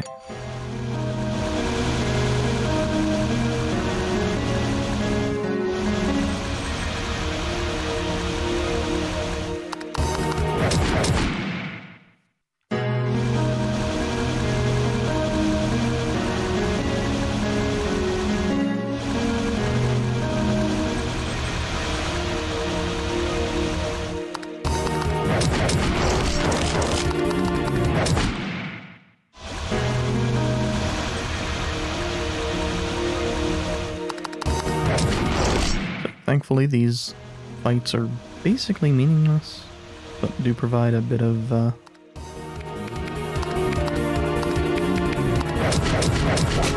cash.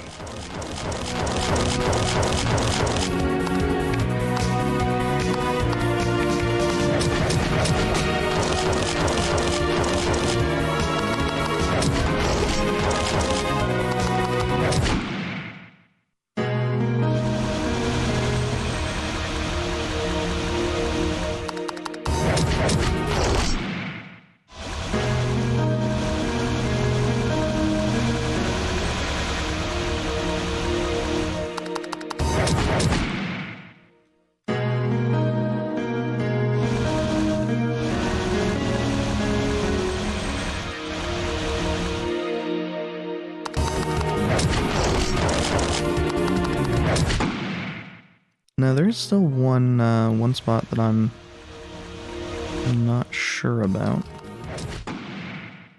I don't know how to get to it is the issue. I don't remember how to get to it. I guess I should qualify as that. Because I think we're missing only one chest now.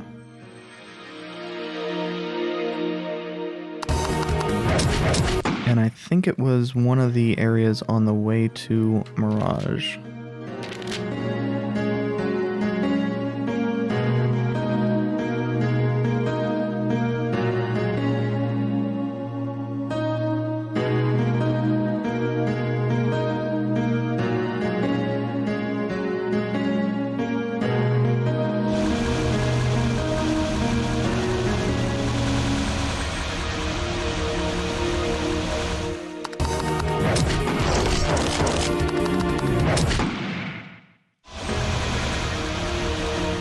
Okay, this doesn't have any chests, unfortunately.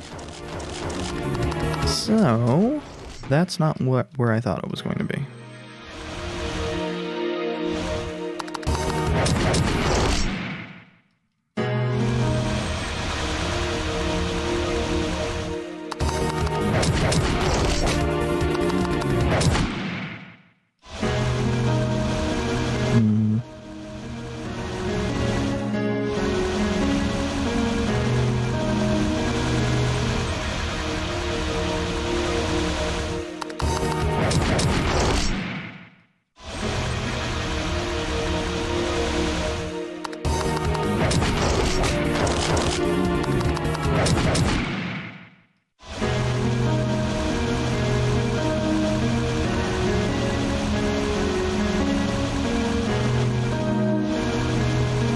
Yeah, I'd taken the rightmost path at every point prior to that, so I was hoping maybe it was just on the leftmost path. Didn't appear to be. Maybe it's on the centermost path, but I think that's also not actually the case.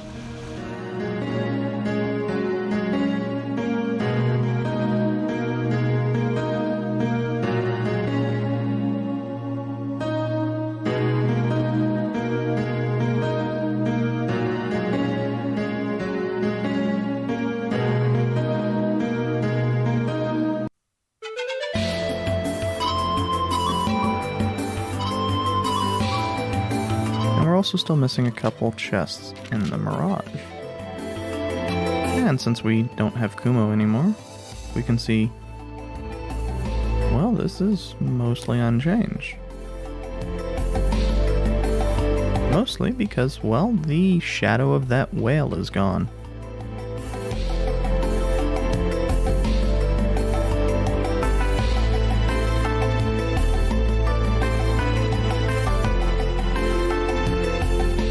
So, can we figure out where the two chests that we didn't find in here are? I'm not real sure that I could find them, but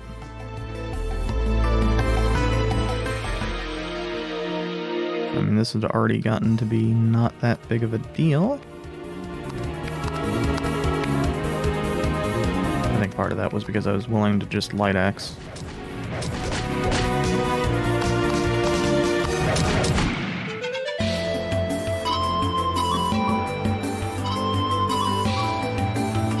If I just...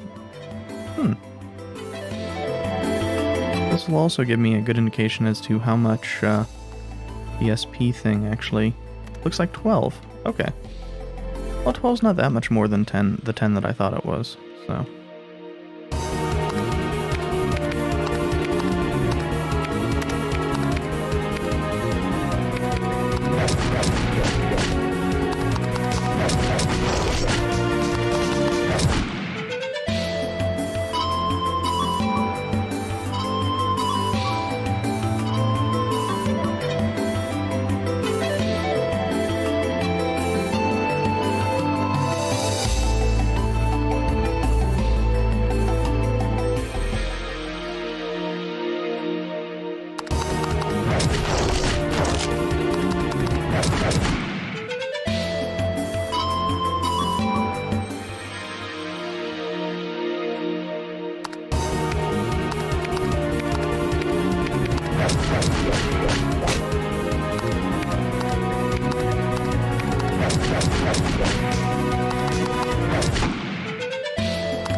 Okay, now I'm really curious because there's just not that many areas left.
There we go.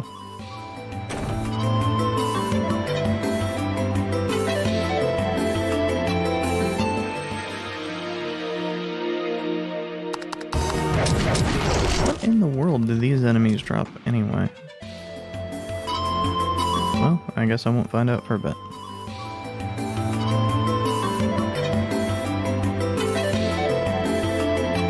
So I think that should be 2 more zones completely emptied.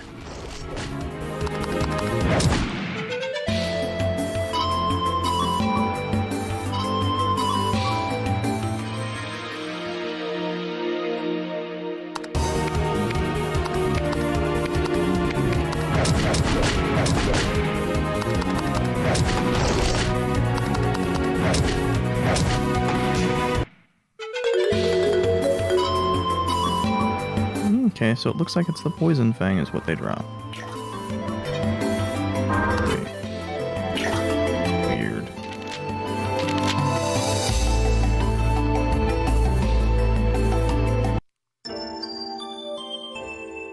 So let's check the chest count now.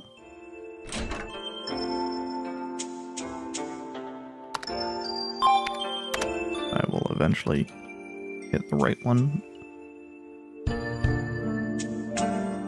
Oh, there's still 2 more in Seashore. I was thinking it was only 1. But we cleared out the Mirage. We still have 2 in Sands and 3 in Hamlet. There's 1 in Nest. I'm not 100% certain what that is, but I think I know.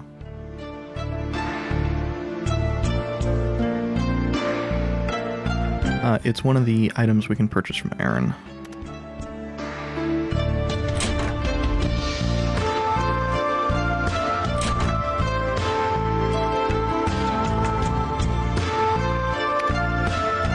Oh, we can get 2 more bottles.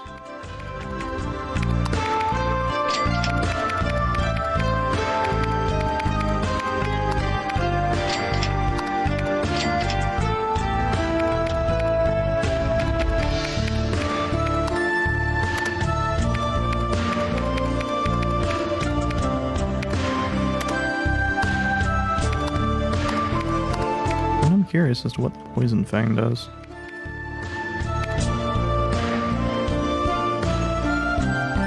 Ah, it's attack and HP. I think I showed that off before.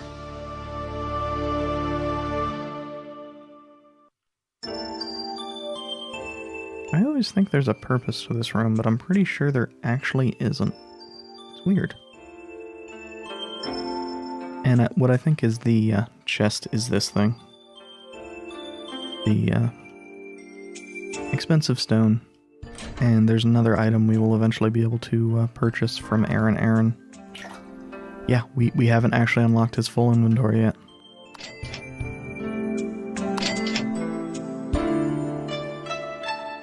Those 2 items are teleportation things rather than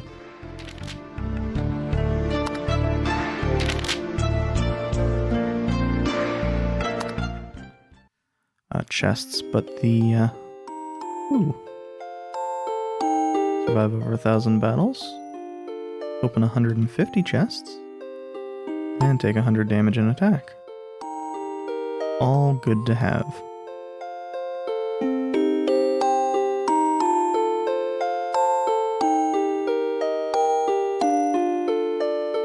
Now I'm going directly to the end, because the only thing that is really going to probably be of value equivalent to the final things is that one.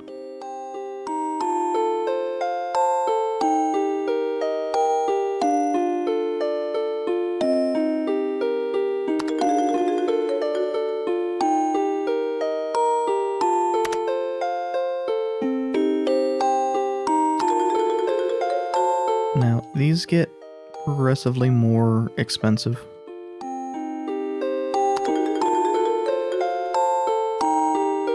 And we have 3 to use on whatever we want.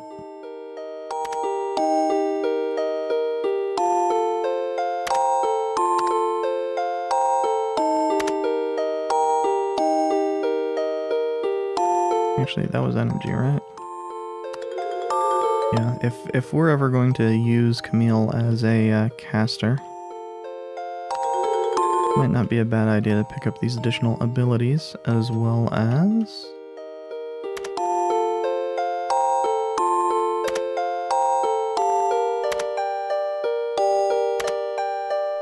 well, only one of those...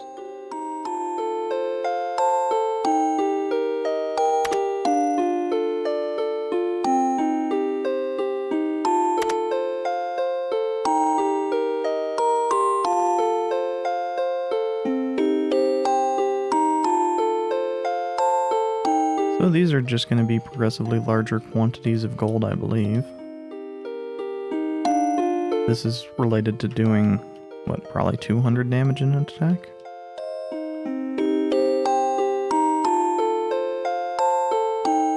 Well, I'm not real sure what that would be then.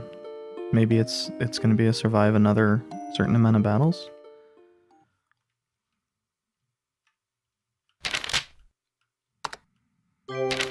Now, I can look those up. That's not especially difficult.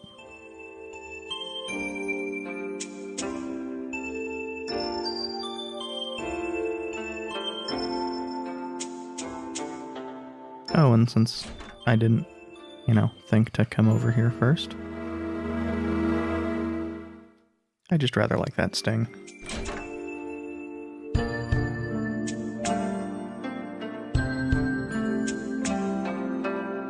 And that's where I think it was the plant was originally.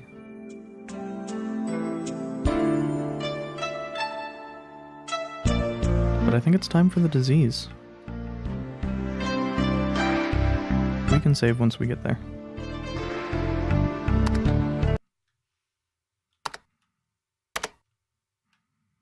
I was sitting there for a second wondering why we weren't at max SP, even though we'd just healed.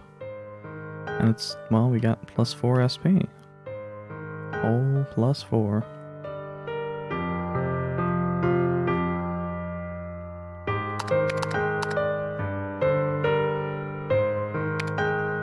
Now, we're still going to be wanting to take these things out as quick as possible.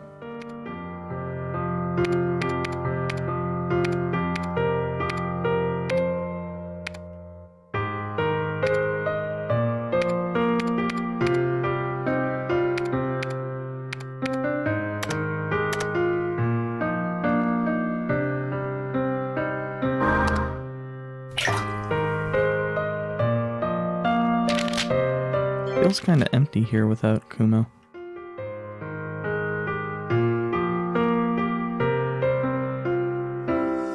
Now, I can probably demonstrate. Yeah, this will hopefully demonstrate. And Dragon Slayer is actually, only a little bit more expensive than Light Axe, but it has requirements for use.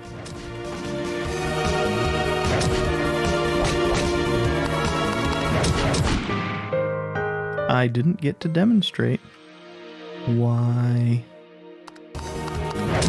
Interesting.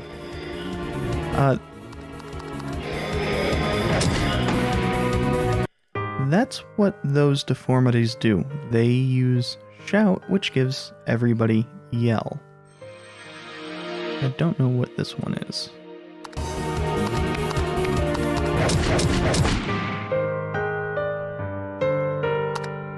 I seem to recall Dirty Nails being really good.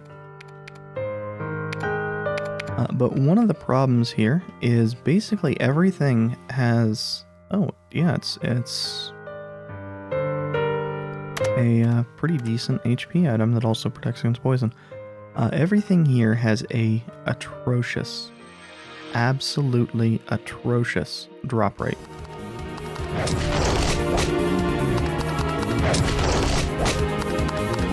Now there's a few reasons for that.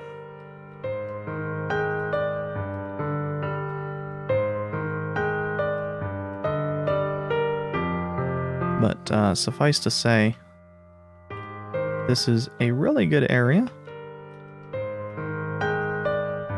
to be rocking the White Rabbit or Gold Doubloon. This will let me show off Dragon Slayer. If I can actually hit the right one. So it is quite a bit more powerful.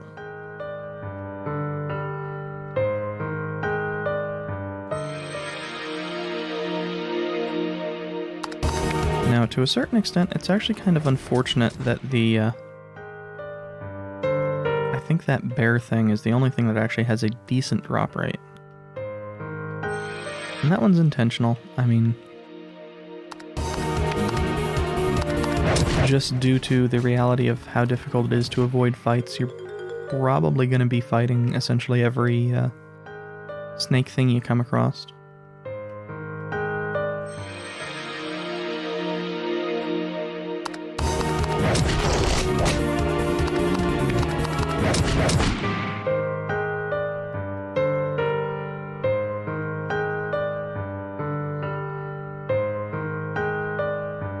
But we are roughly strong enough to be here.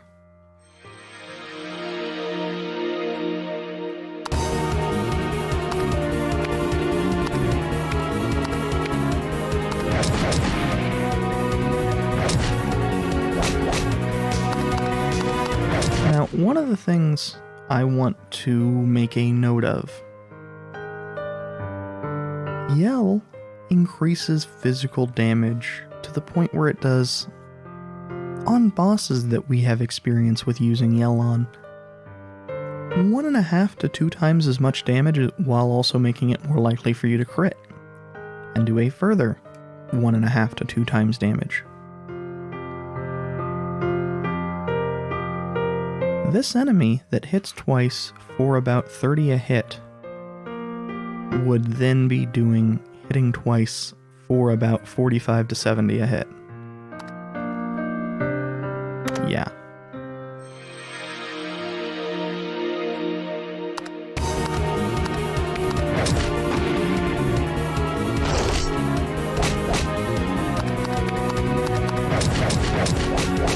It's extremely important to get the flying deformities dead as quick as possible.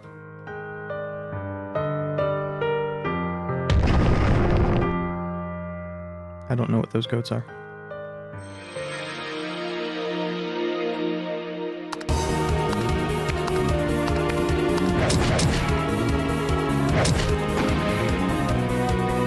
Now, fortunately, both of our characters are faster than the flying deformities most of the time. Like, it's not a guarantee, and this is actually a beneficial thing to kind of see. I wasn't doing a good job pointing it out before, but I want to try to get these things stacked up if possible. Damn.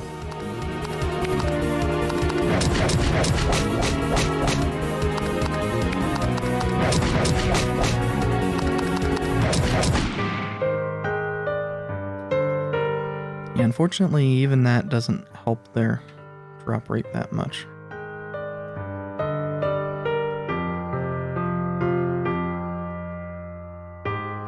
Weird.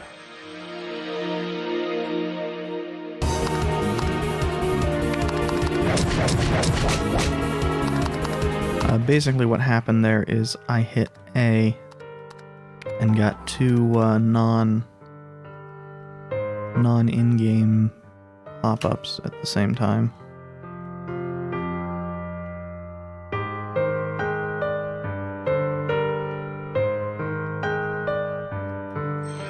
But basically these, on their own, they're essentially non-threatening. I can't remember which one has the drop I want, though.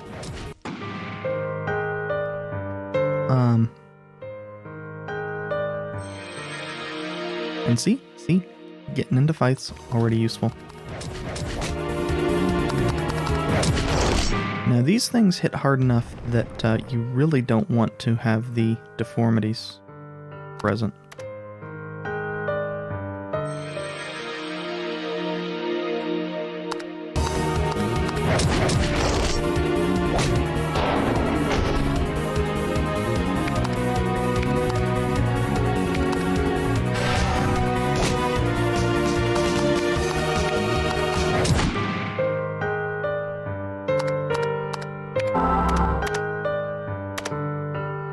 Now these goats are very dangerous. We need to take them very seriously, but there's too many of these goddamn flying things.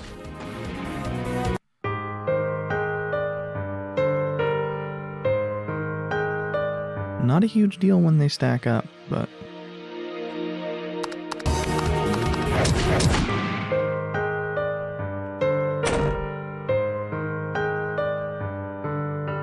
when they are unstacked, they are very difficult.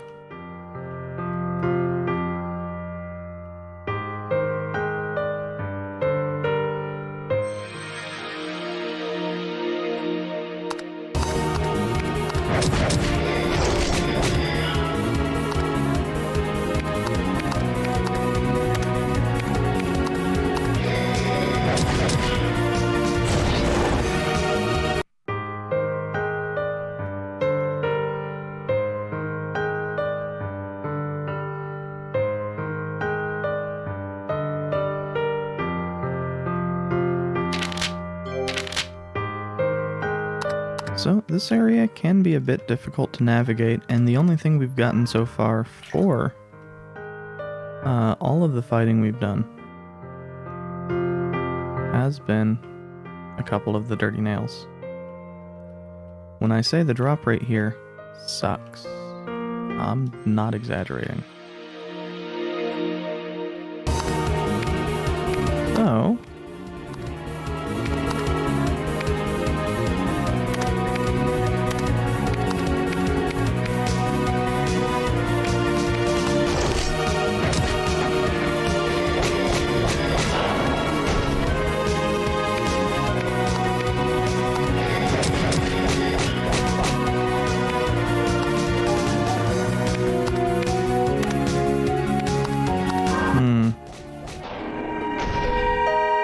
yeah.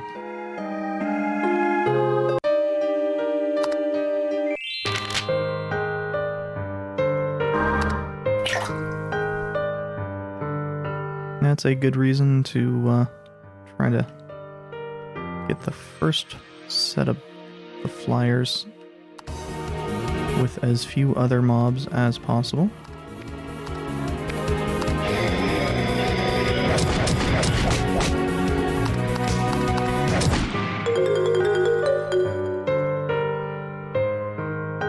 We were able to get both of the drops. Nice. So, the Stained Wing provides a lot of stats, but it's actually worth it. The Fork is a lot of attack, but it's still less than a Chatty Barber, so it's not worth it. The Stained Wing could basically... I think it's a little bit weaker in terms of overall skill than most of... Geez, it even provides a little bit of crit. Than most of what... Well, maybe not the Varnished Birdwing. Than most of what Randolph's rocking. But, I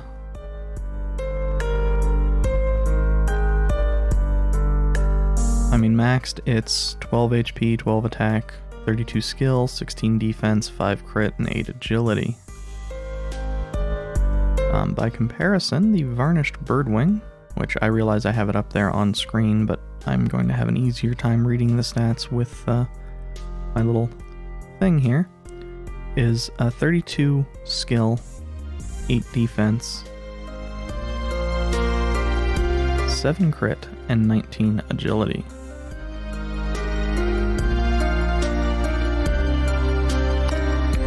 The loss of agility really being the thing that hurts there. And of course everything else is sufficiently weaker that it's a tough sell. So maybe not great for Randolph. But if you're trying to build Camille into more of a caster, well, it provides attack and crit and agility. It's still usable. It's just maybe not ideal. And if we had another item that had extra attack +1 on it, or extra attack +2 on it,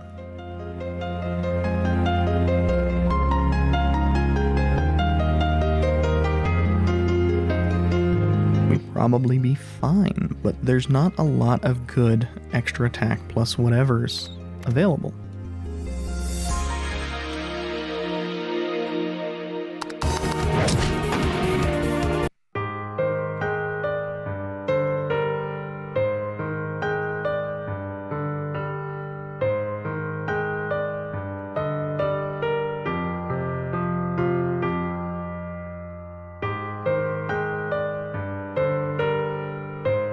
I can't remember how we are,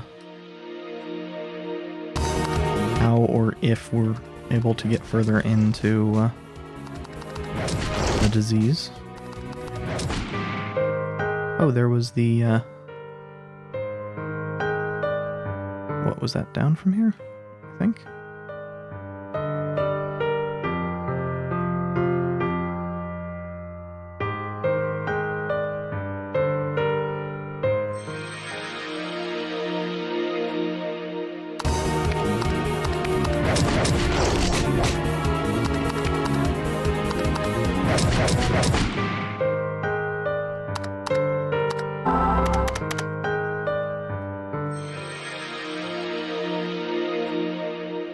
Now, fortunately, these flying things on their own are not really dangerous. The bear on its own is a little bit dangerous, but...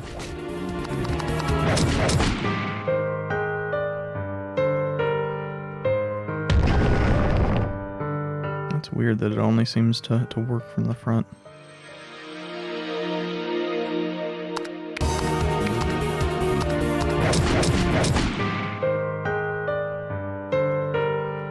So the goats actually seem to be a little bit less dangerous than I was thinking they were.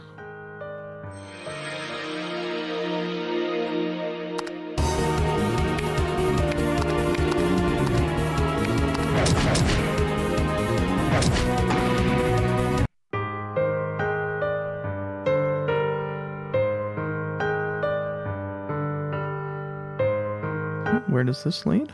This leads us to a different part of the graveyard. Still a fairly obvious grave, though.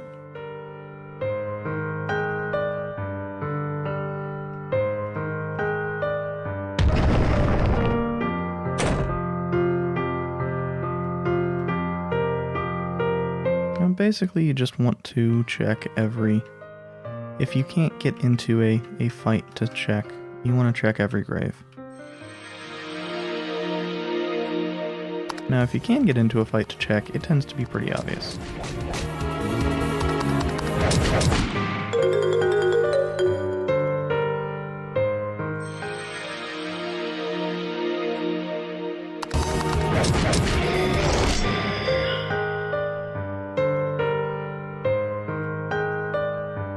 That is water.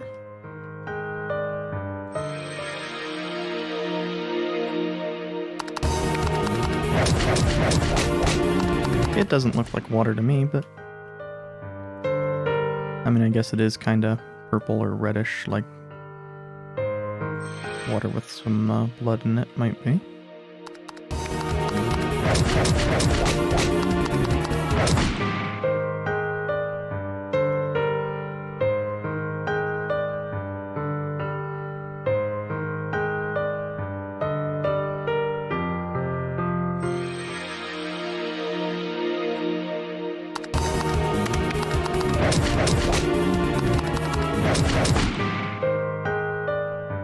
But yeah, while we are strong enough to take this area on, it's still definitely a good idea to do it at a slow pace,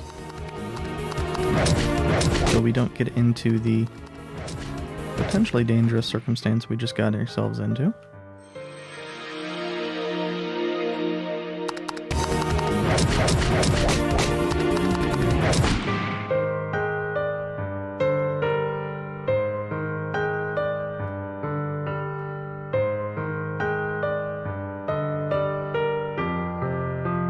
So we have a few ways out from here.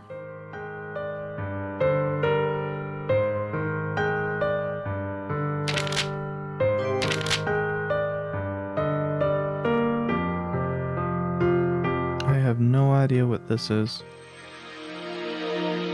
other than adorable.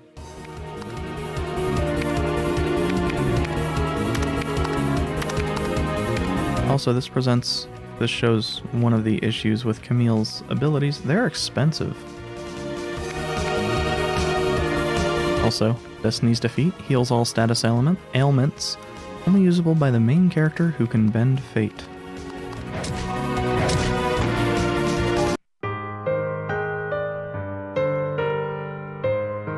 I believe that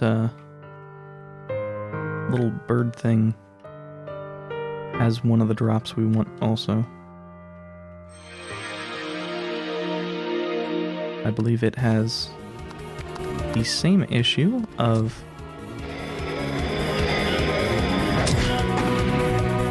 being extremely dangerous that almost all of the other enemies have. Strange scale. We actually got it. I was misremembering though. Makes sense.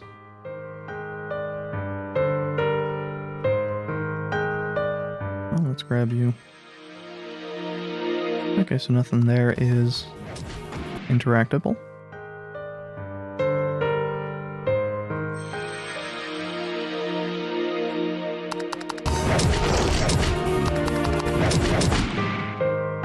So these are a little bit dangerous, but not overwhelmingly so.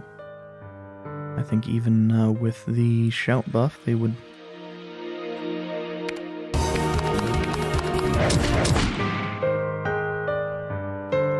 not be as dangerous as a lot of the other things here.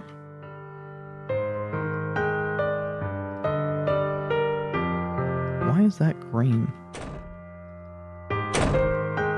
I guess that's just one of the backdrop colors they have for items in the back.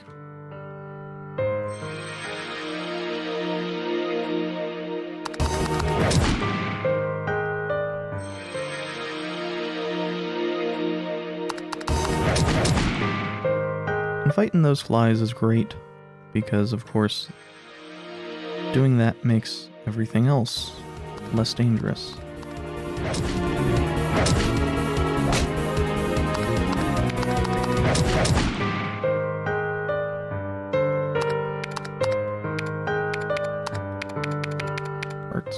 Parts.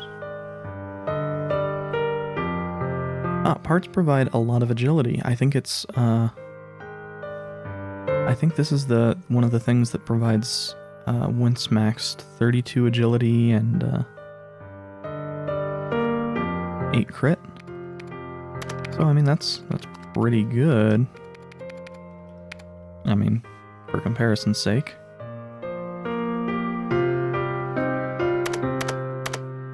The problem is it does not provide extra attack.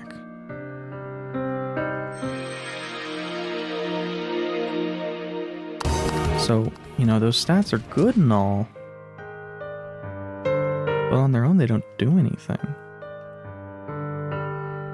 It's kind of the problem you run into. You want to replace the Keldalade, but you don't have anything to replace it with.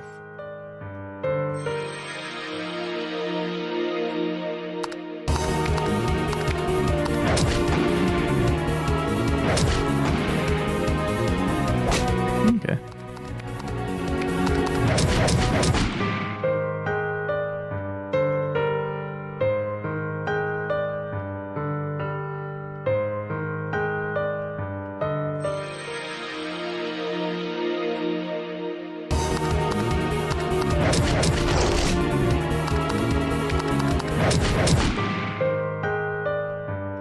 So, to my eyes, it looks like there is a passage up there with these dragon deformities, dinosaur deformities.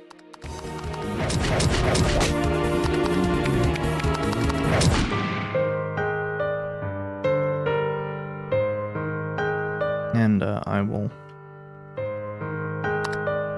Yeah, I think we're... See, because there's this green here.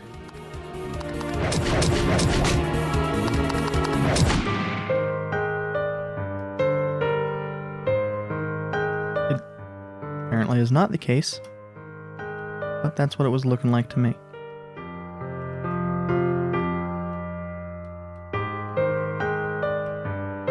Okay, I want to get past the dragon. One of these is much less dangerous.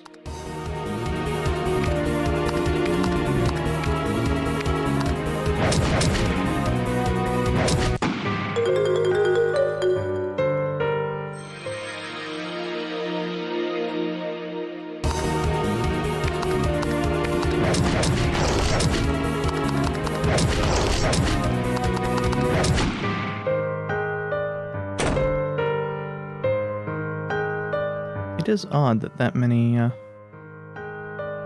graves appeared to just not have anything.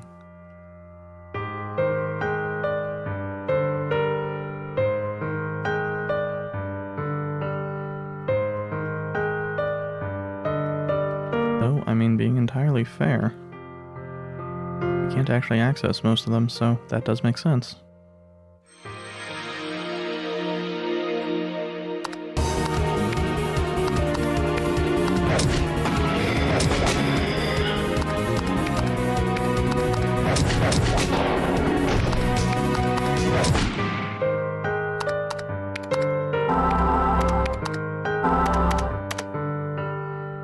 Not worth fucking about.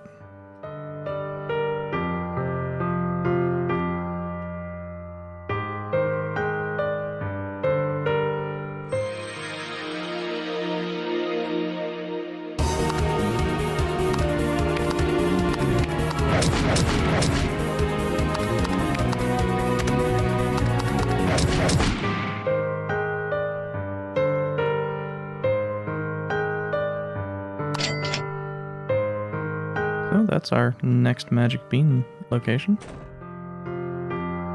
Mango skin. Huh. Interesting.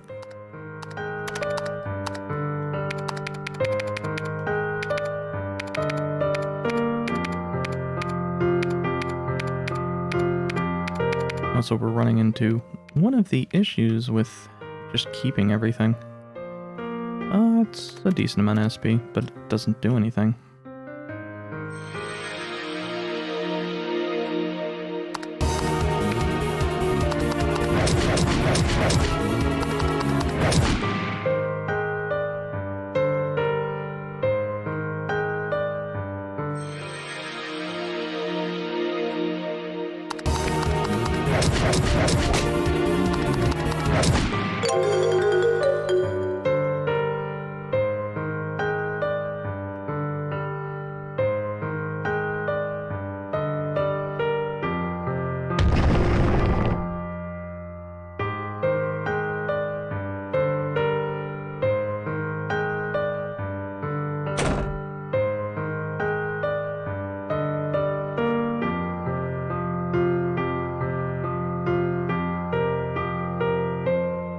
It's odd to me that those were being done with such large passages.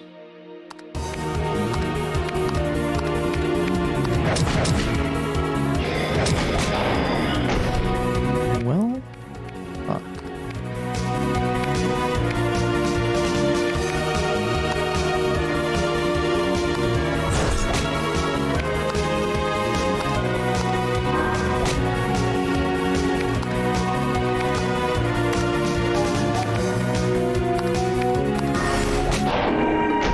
Oh, that doesn't actually revive.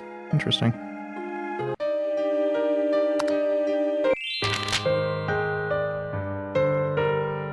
So, as I mentioned, mentioned previously, overextend and you die.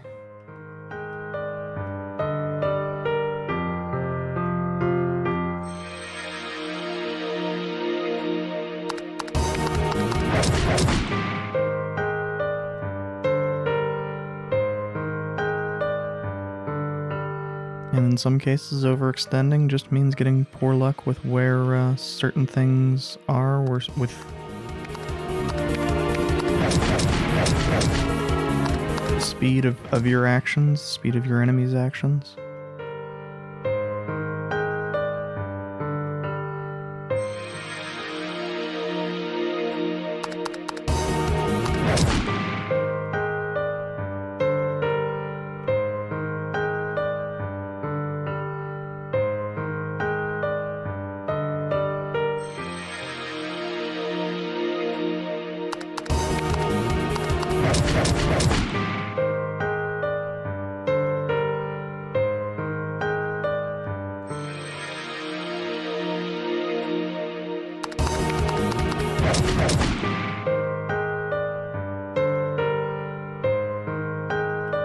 But I mean, the dragons in general are just, they are scary.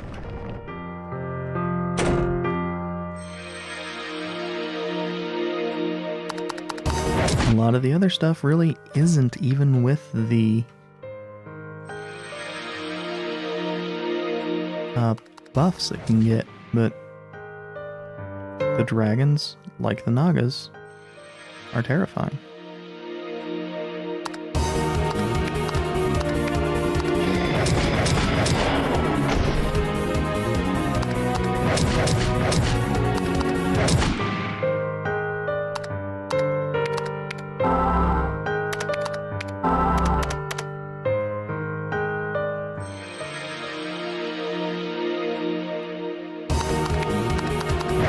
Did I not go this way? Because I don't remember this one.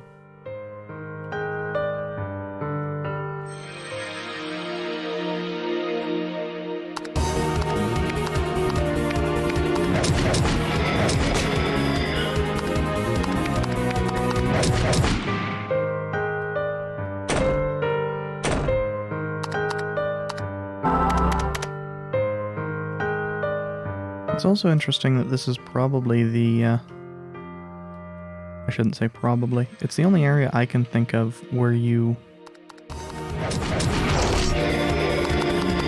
want to get into combat, definitely with the weaker enemies, just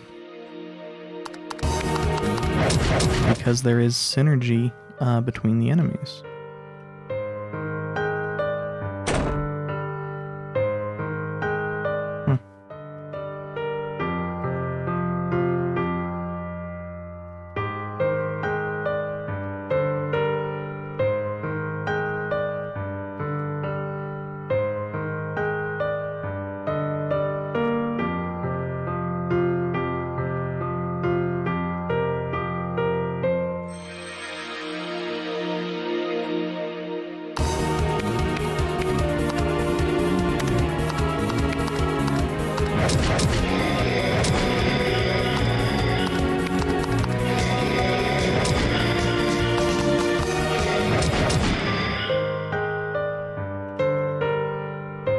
And in some cases, if you can, that really just means take care of the other enemy first.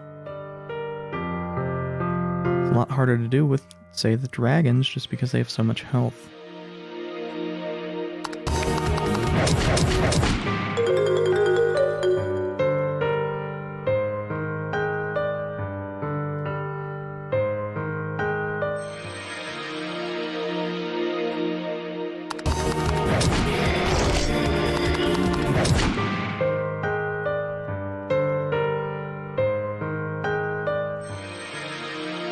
And of course, because they're normal hits,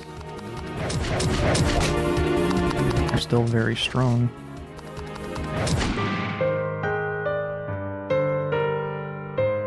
I don't think there was anything we could do in there.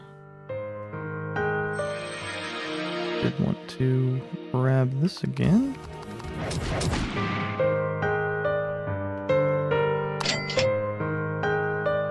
So that's the only magic bean we had.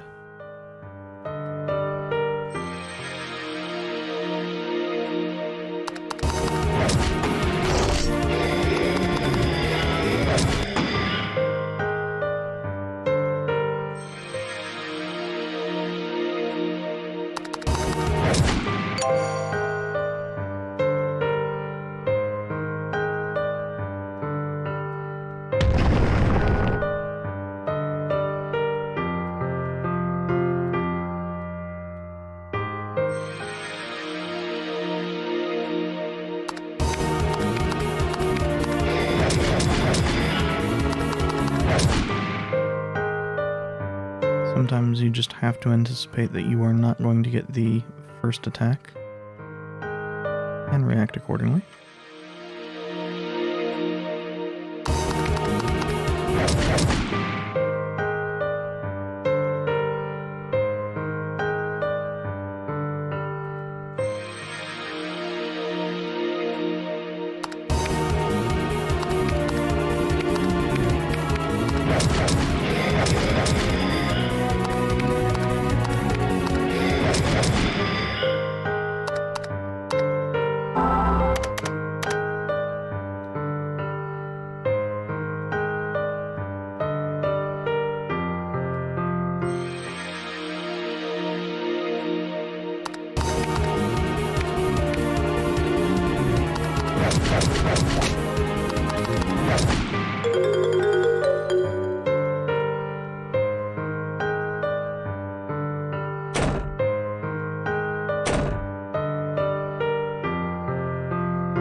And that's the replacement magic bean. I believe most places where you can use a magic bean there is a replacement available.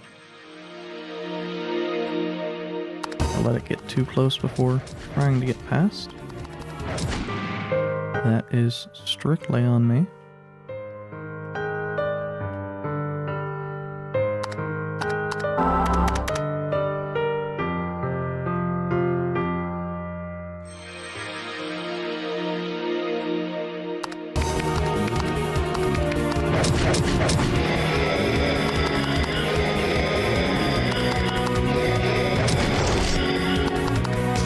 I don't believe those specific deformities have any actual attack.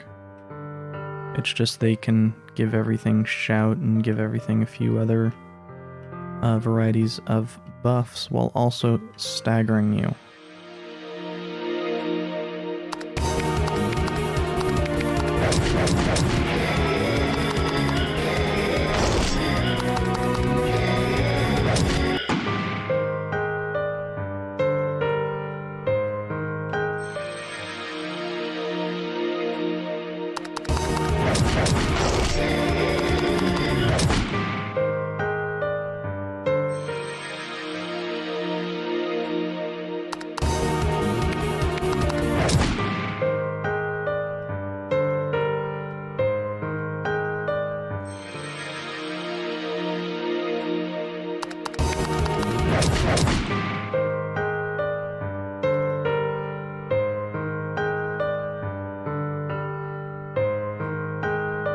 Okay.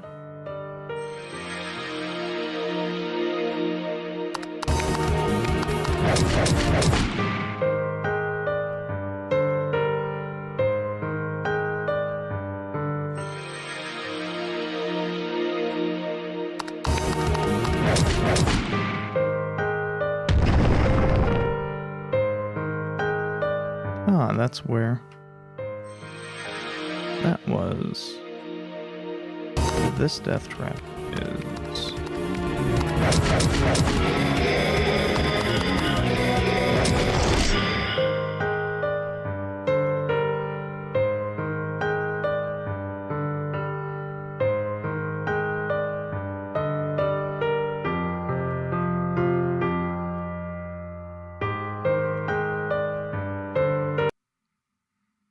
And that's where we can head back, but it is...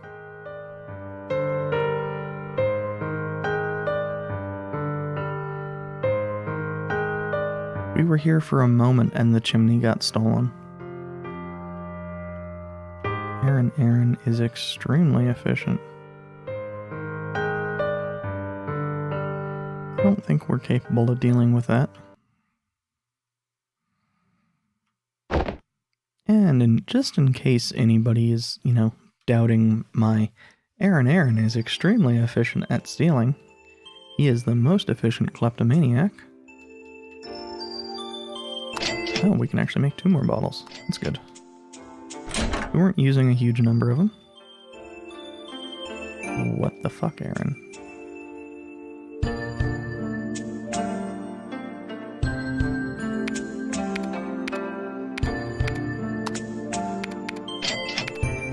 Now everything there sells for a decent amount.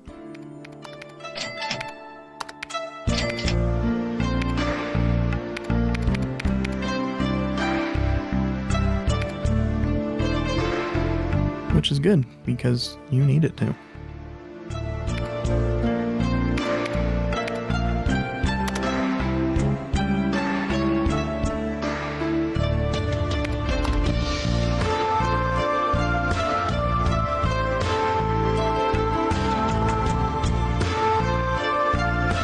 I think the next thing I'm going to try to get is the money for the plant.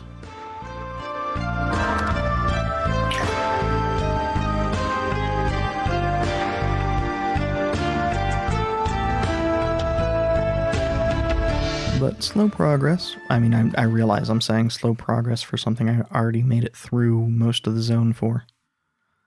But slow progress for the disease is kind of the norm.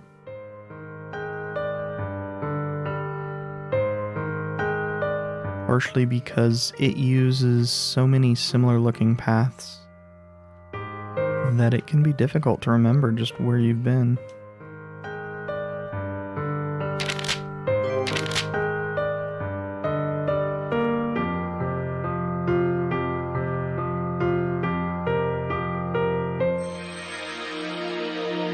I mean, it's a million, marked, admittedly, graves, but I don't say anything.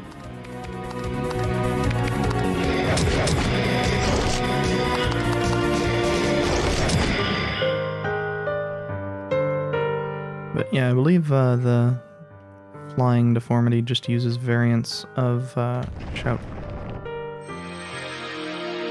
Shout, let it all out.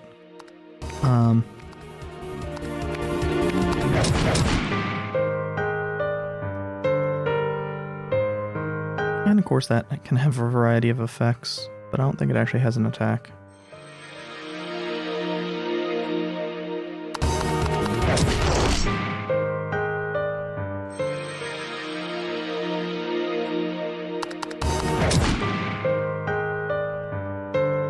Okay, so we did get that chest.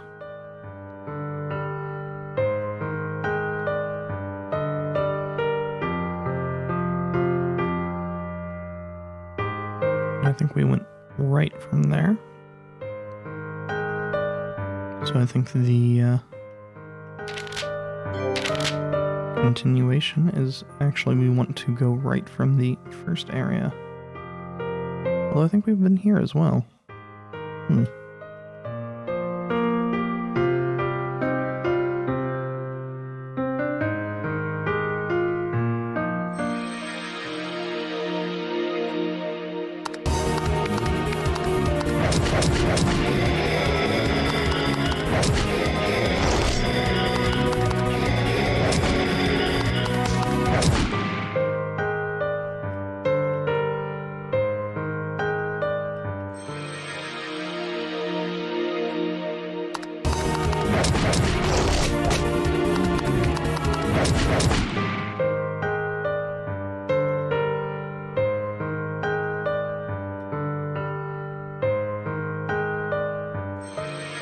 Yeah, I don't know how to get down to there.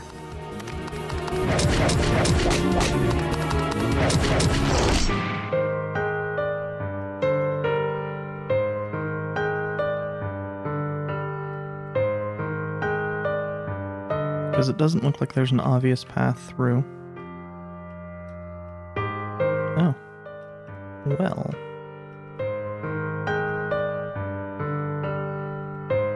I guess that means I have to look for non-obvious paths.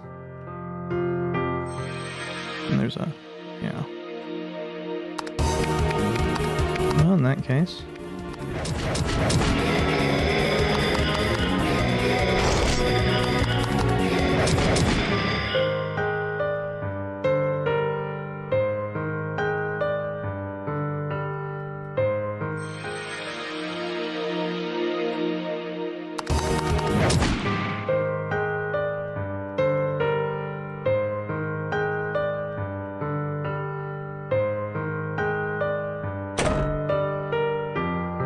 Okay, well, 2 more chests is always good.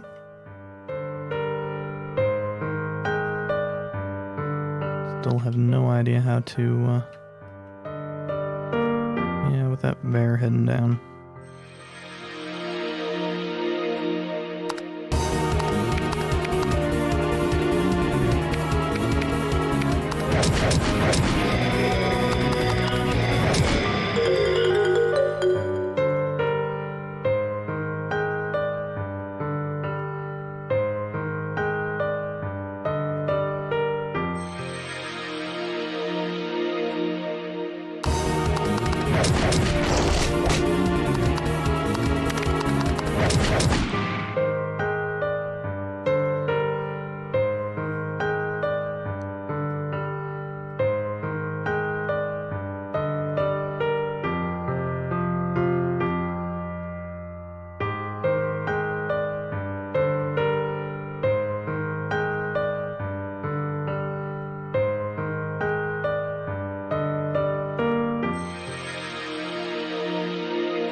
One nice thing about this area, though, is because of all of the flying deformities, it frequently is possible to regen a decent amount of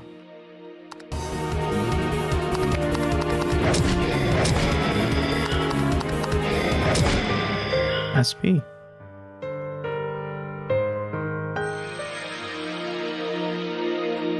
And of course, without the yell buff, most things aren't really especially dangerous.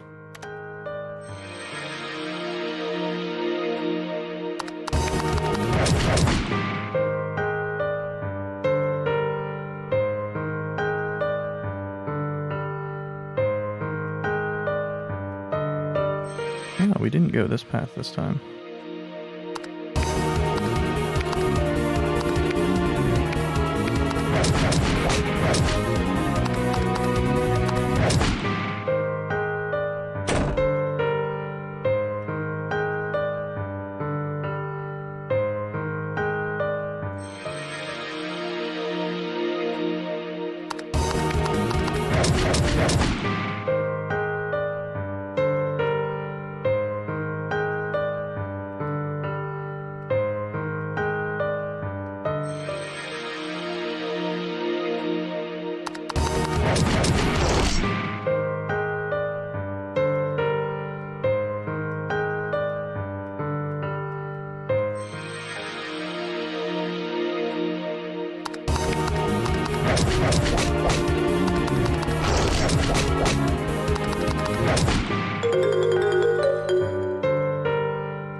I do find it interesting just how many of these only have the obvious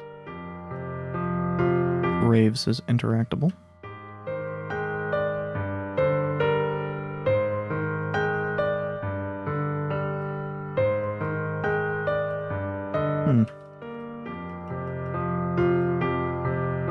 That looks like that should be a path, but it does not seem to want to let me walk into it.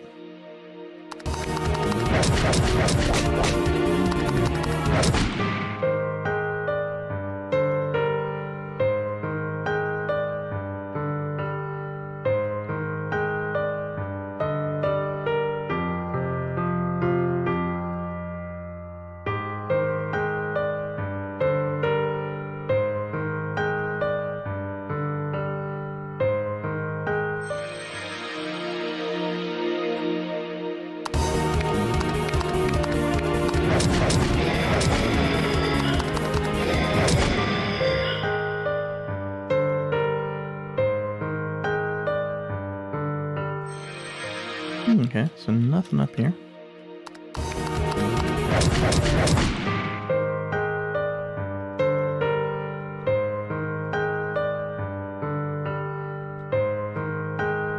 Now, other way around to get to the other side.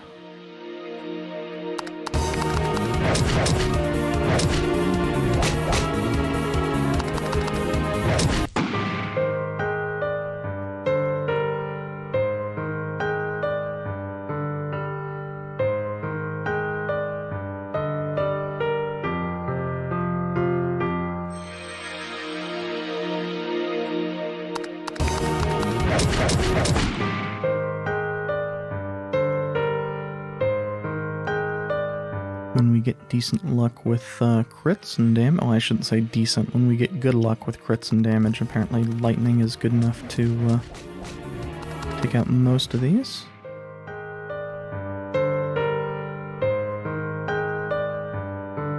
Ah. So I couldn't see the green before.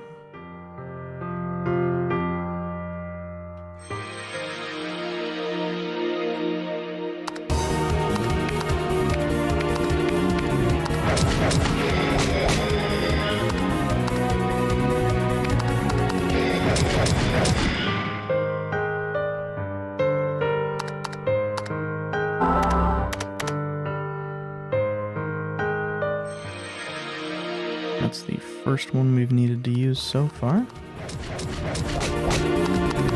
We still have a lot of healing available to us.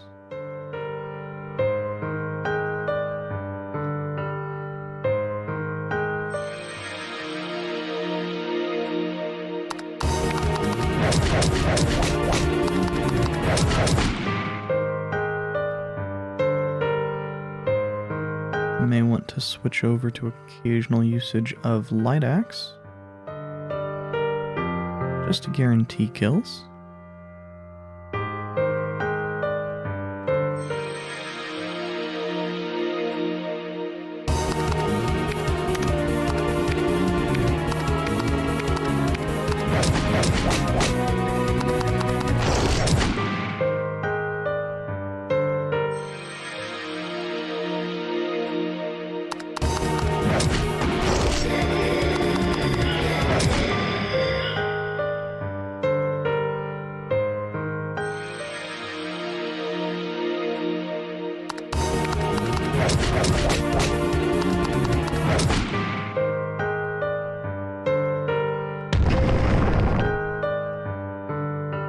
Okay. So we had grabbed that already. And this is the save point. Is there anything over here? One of the nice things about the save point is I believe it's just a straight up safe room as well. I don't remember going down. Yeah, because down is death.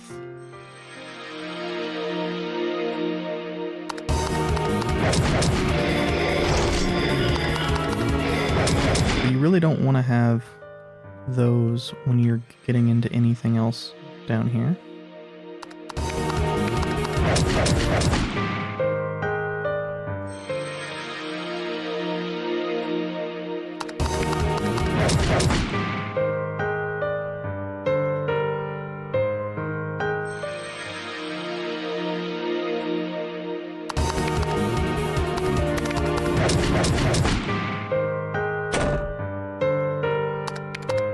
Slightly dirty clothes. I don't know why I scrolled down to the bottom. So, they make you take twice as much damage, but they also give you a lot of skill, and a lot of attack, and a decent amount of crit. As actual armor,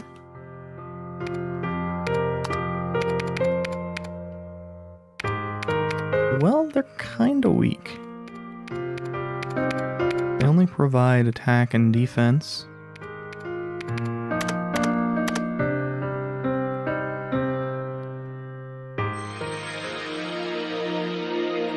I don't know, it kind of strikes me as a coming a bit too late to really be good.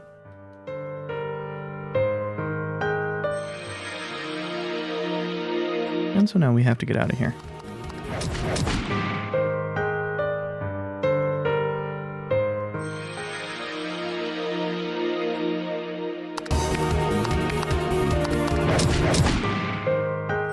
This isn't, you know, really easy.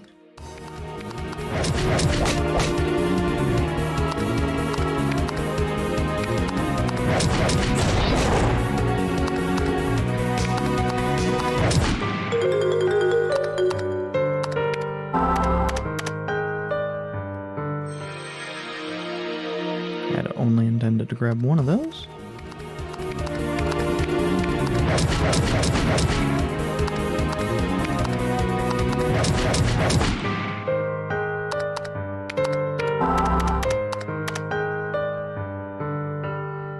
That's fine, we can now just walk out.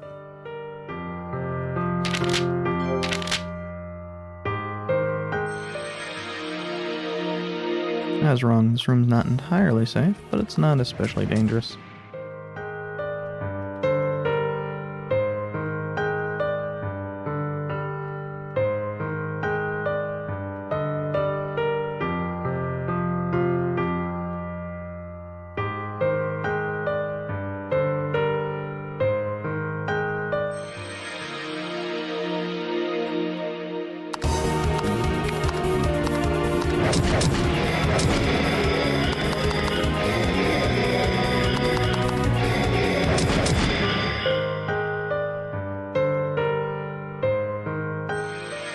But yeah, one of their abilities can just make you lose your turn. Which is annoying, but only dangerous if there's other things present.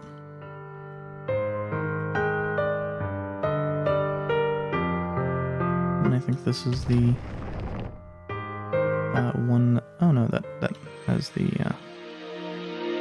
chests.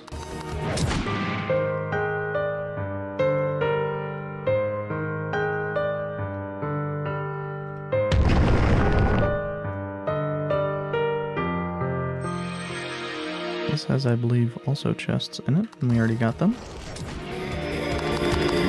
No need to stick around here.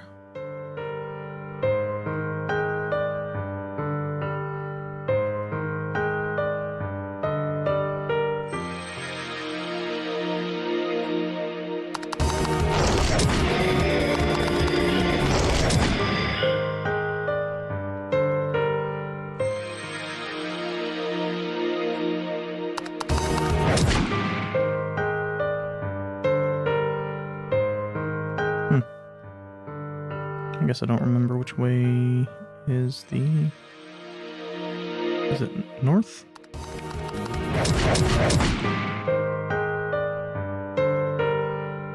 I'm gonna guess it's north. Oh, maybe this is just a room without a real exit? Oh yeah, and we need to go north out of here. Well, easiest way to do this is just to make sure in case we do end up fighting that dragon.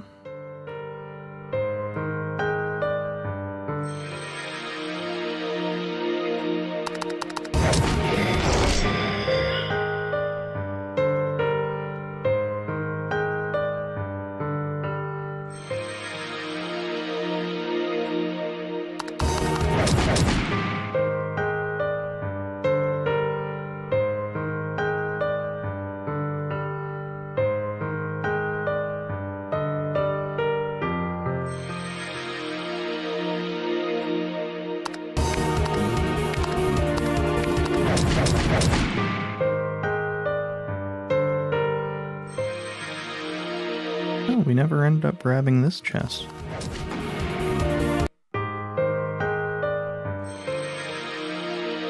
Weird. I may have just not seen it.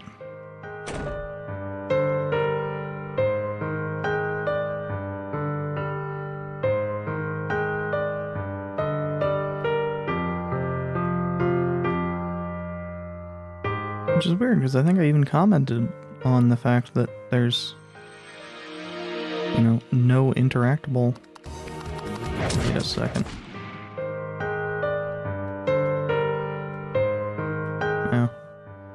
guess that one may have just not been set up to light up the same color as all the others.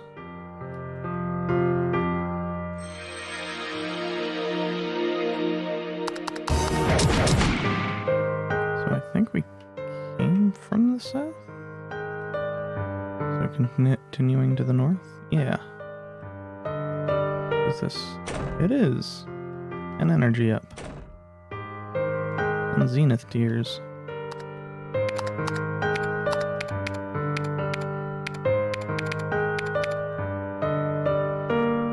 So these bump up your critical damage, but more importantly provide a lot of skill.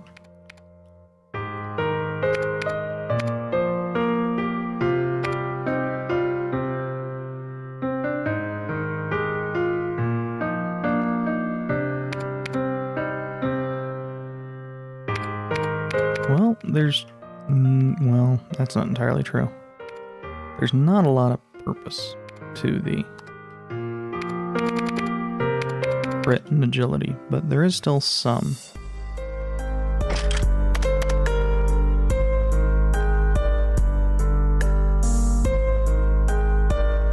Also, I always think that this is going to be a path, but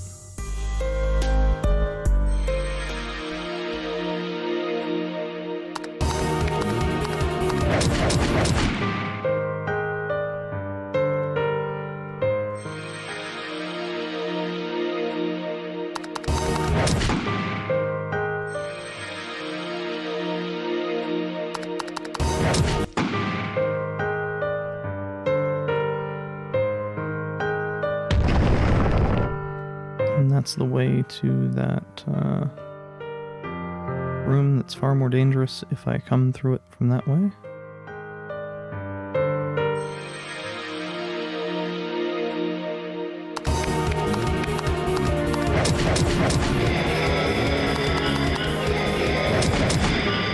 So the tiny bit of skill isn't meaningful yet, but it will be.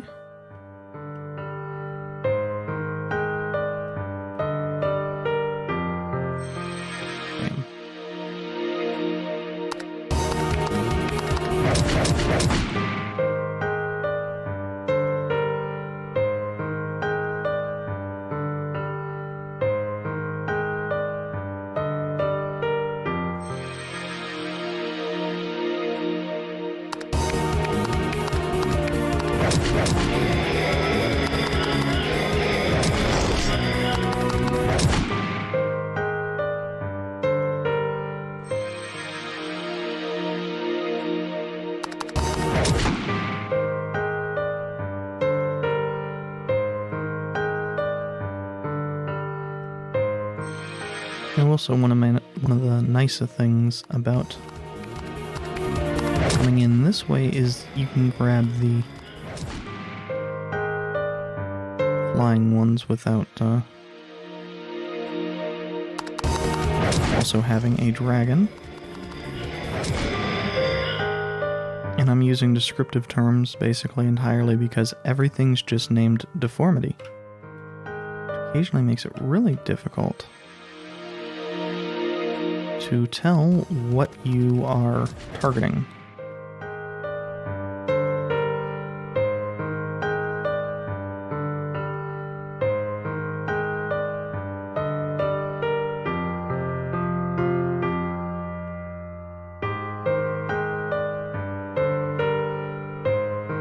So we made it through that.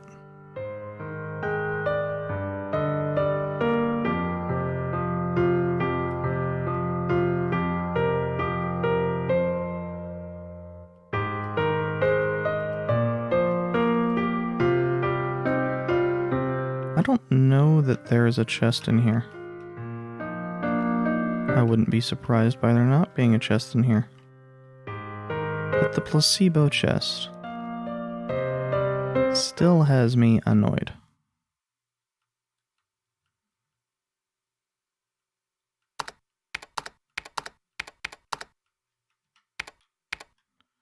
Well, let's swap him over to blue stocking then.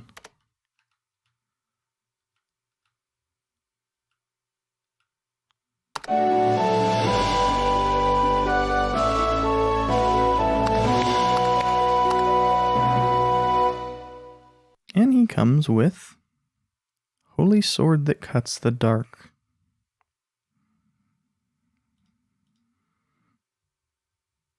Now it's obviously pretty powerful, being 80 to start.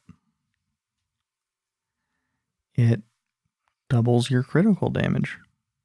It's, you know, it's just pretty dang good across the board. As a all-purpose, which this character can apparently show off. It's just attack and double critical damage. It's half as much attack as it's worth in the weapon slot. Which, I mean, once maxed out, that's still going to be like 64. So, not bad. Might even be worth the loss of agility here from the Praying Mantis Axe. In the short term, that's a loss of attack. In the long term, that's not a loss of attack, it's just a loss of agility.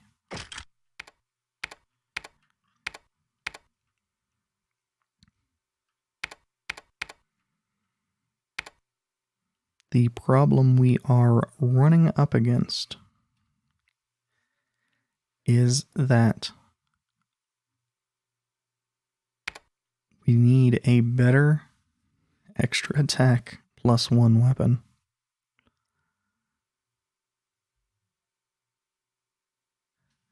And I don't mean in the context of, oh, it might be a little bit better for what our stats are, like the Zara sword. Which, even maxed out, would still be a... Well, actually, it would have us north of 50 on crit and north of 50 on agility, so... Technically, that would be better, in my opinion, that would be better. Probably would be a slight damage increase.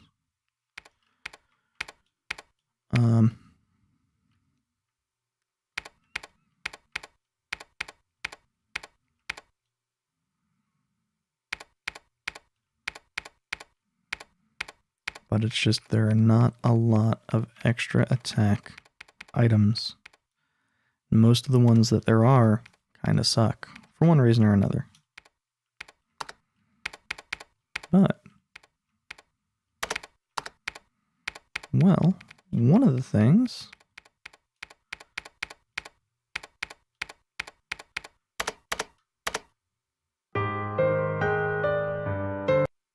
Now that's interesting. When we leave here, here being an apparently imagined place, the Mr. Willstone goes away. And we don't get the Willstone back, just for the record.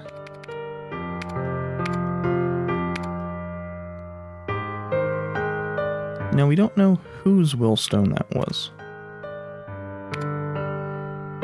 Given that it was with Kumo, and given that Eretz apparently died, you can make a pretty decent assumption that it's Eretz.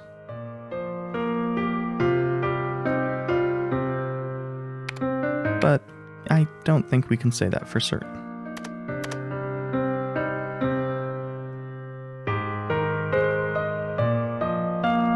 And that's also why this is a one-way path back. You really don't need to come back. I really only did it because I couldn't remember if that was a fight.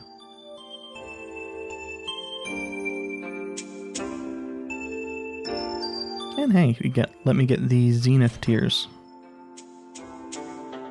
So, that would kind of sort of confirm it, in my opinion. We got the Willstone, the person without a face in our party. And we got the Eretz.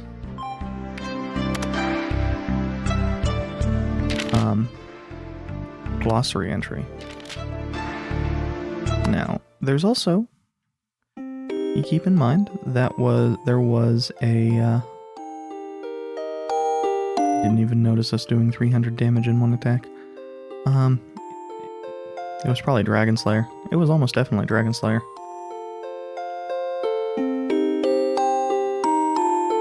There was also... Oh, actually, I probably do have the cash for it. Starfall magic. Effective target. Question marks, but now we can acquire it. Now, there is 6 question marks in there, and there it says 6 letters. I don't think that's actually relevant.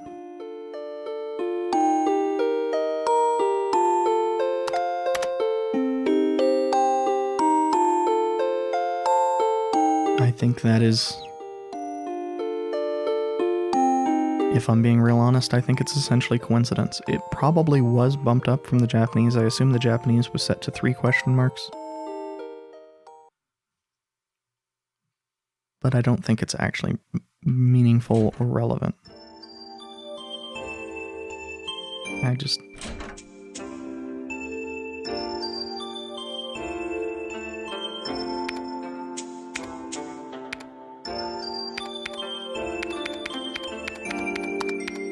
Now we did get a whole bunch of stained wings. And now we are working around 3 people instead of 2. Some of the time.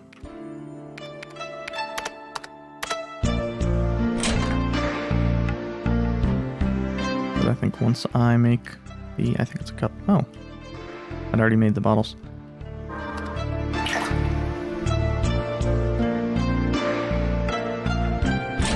I'm going to drop a save.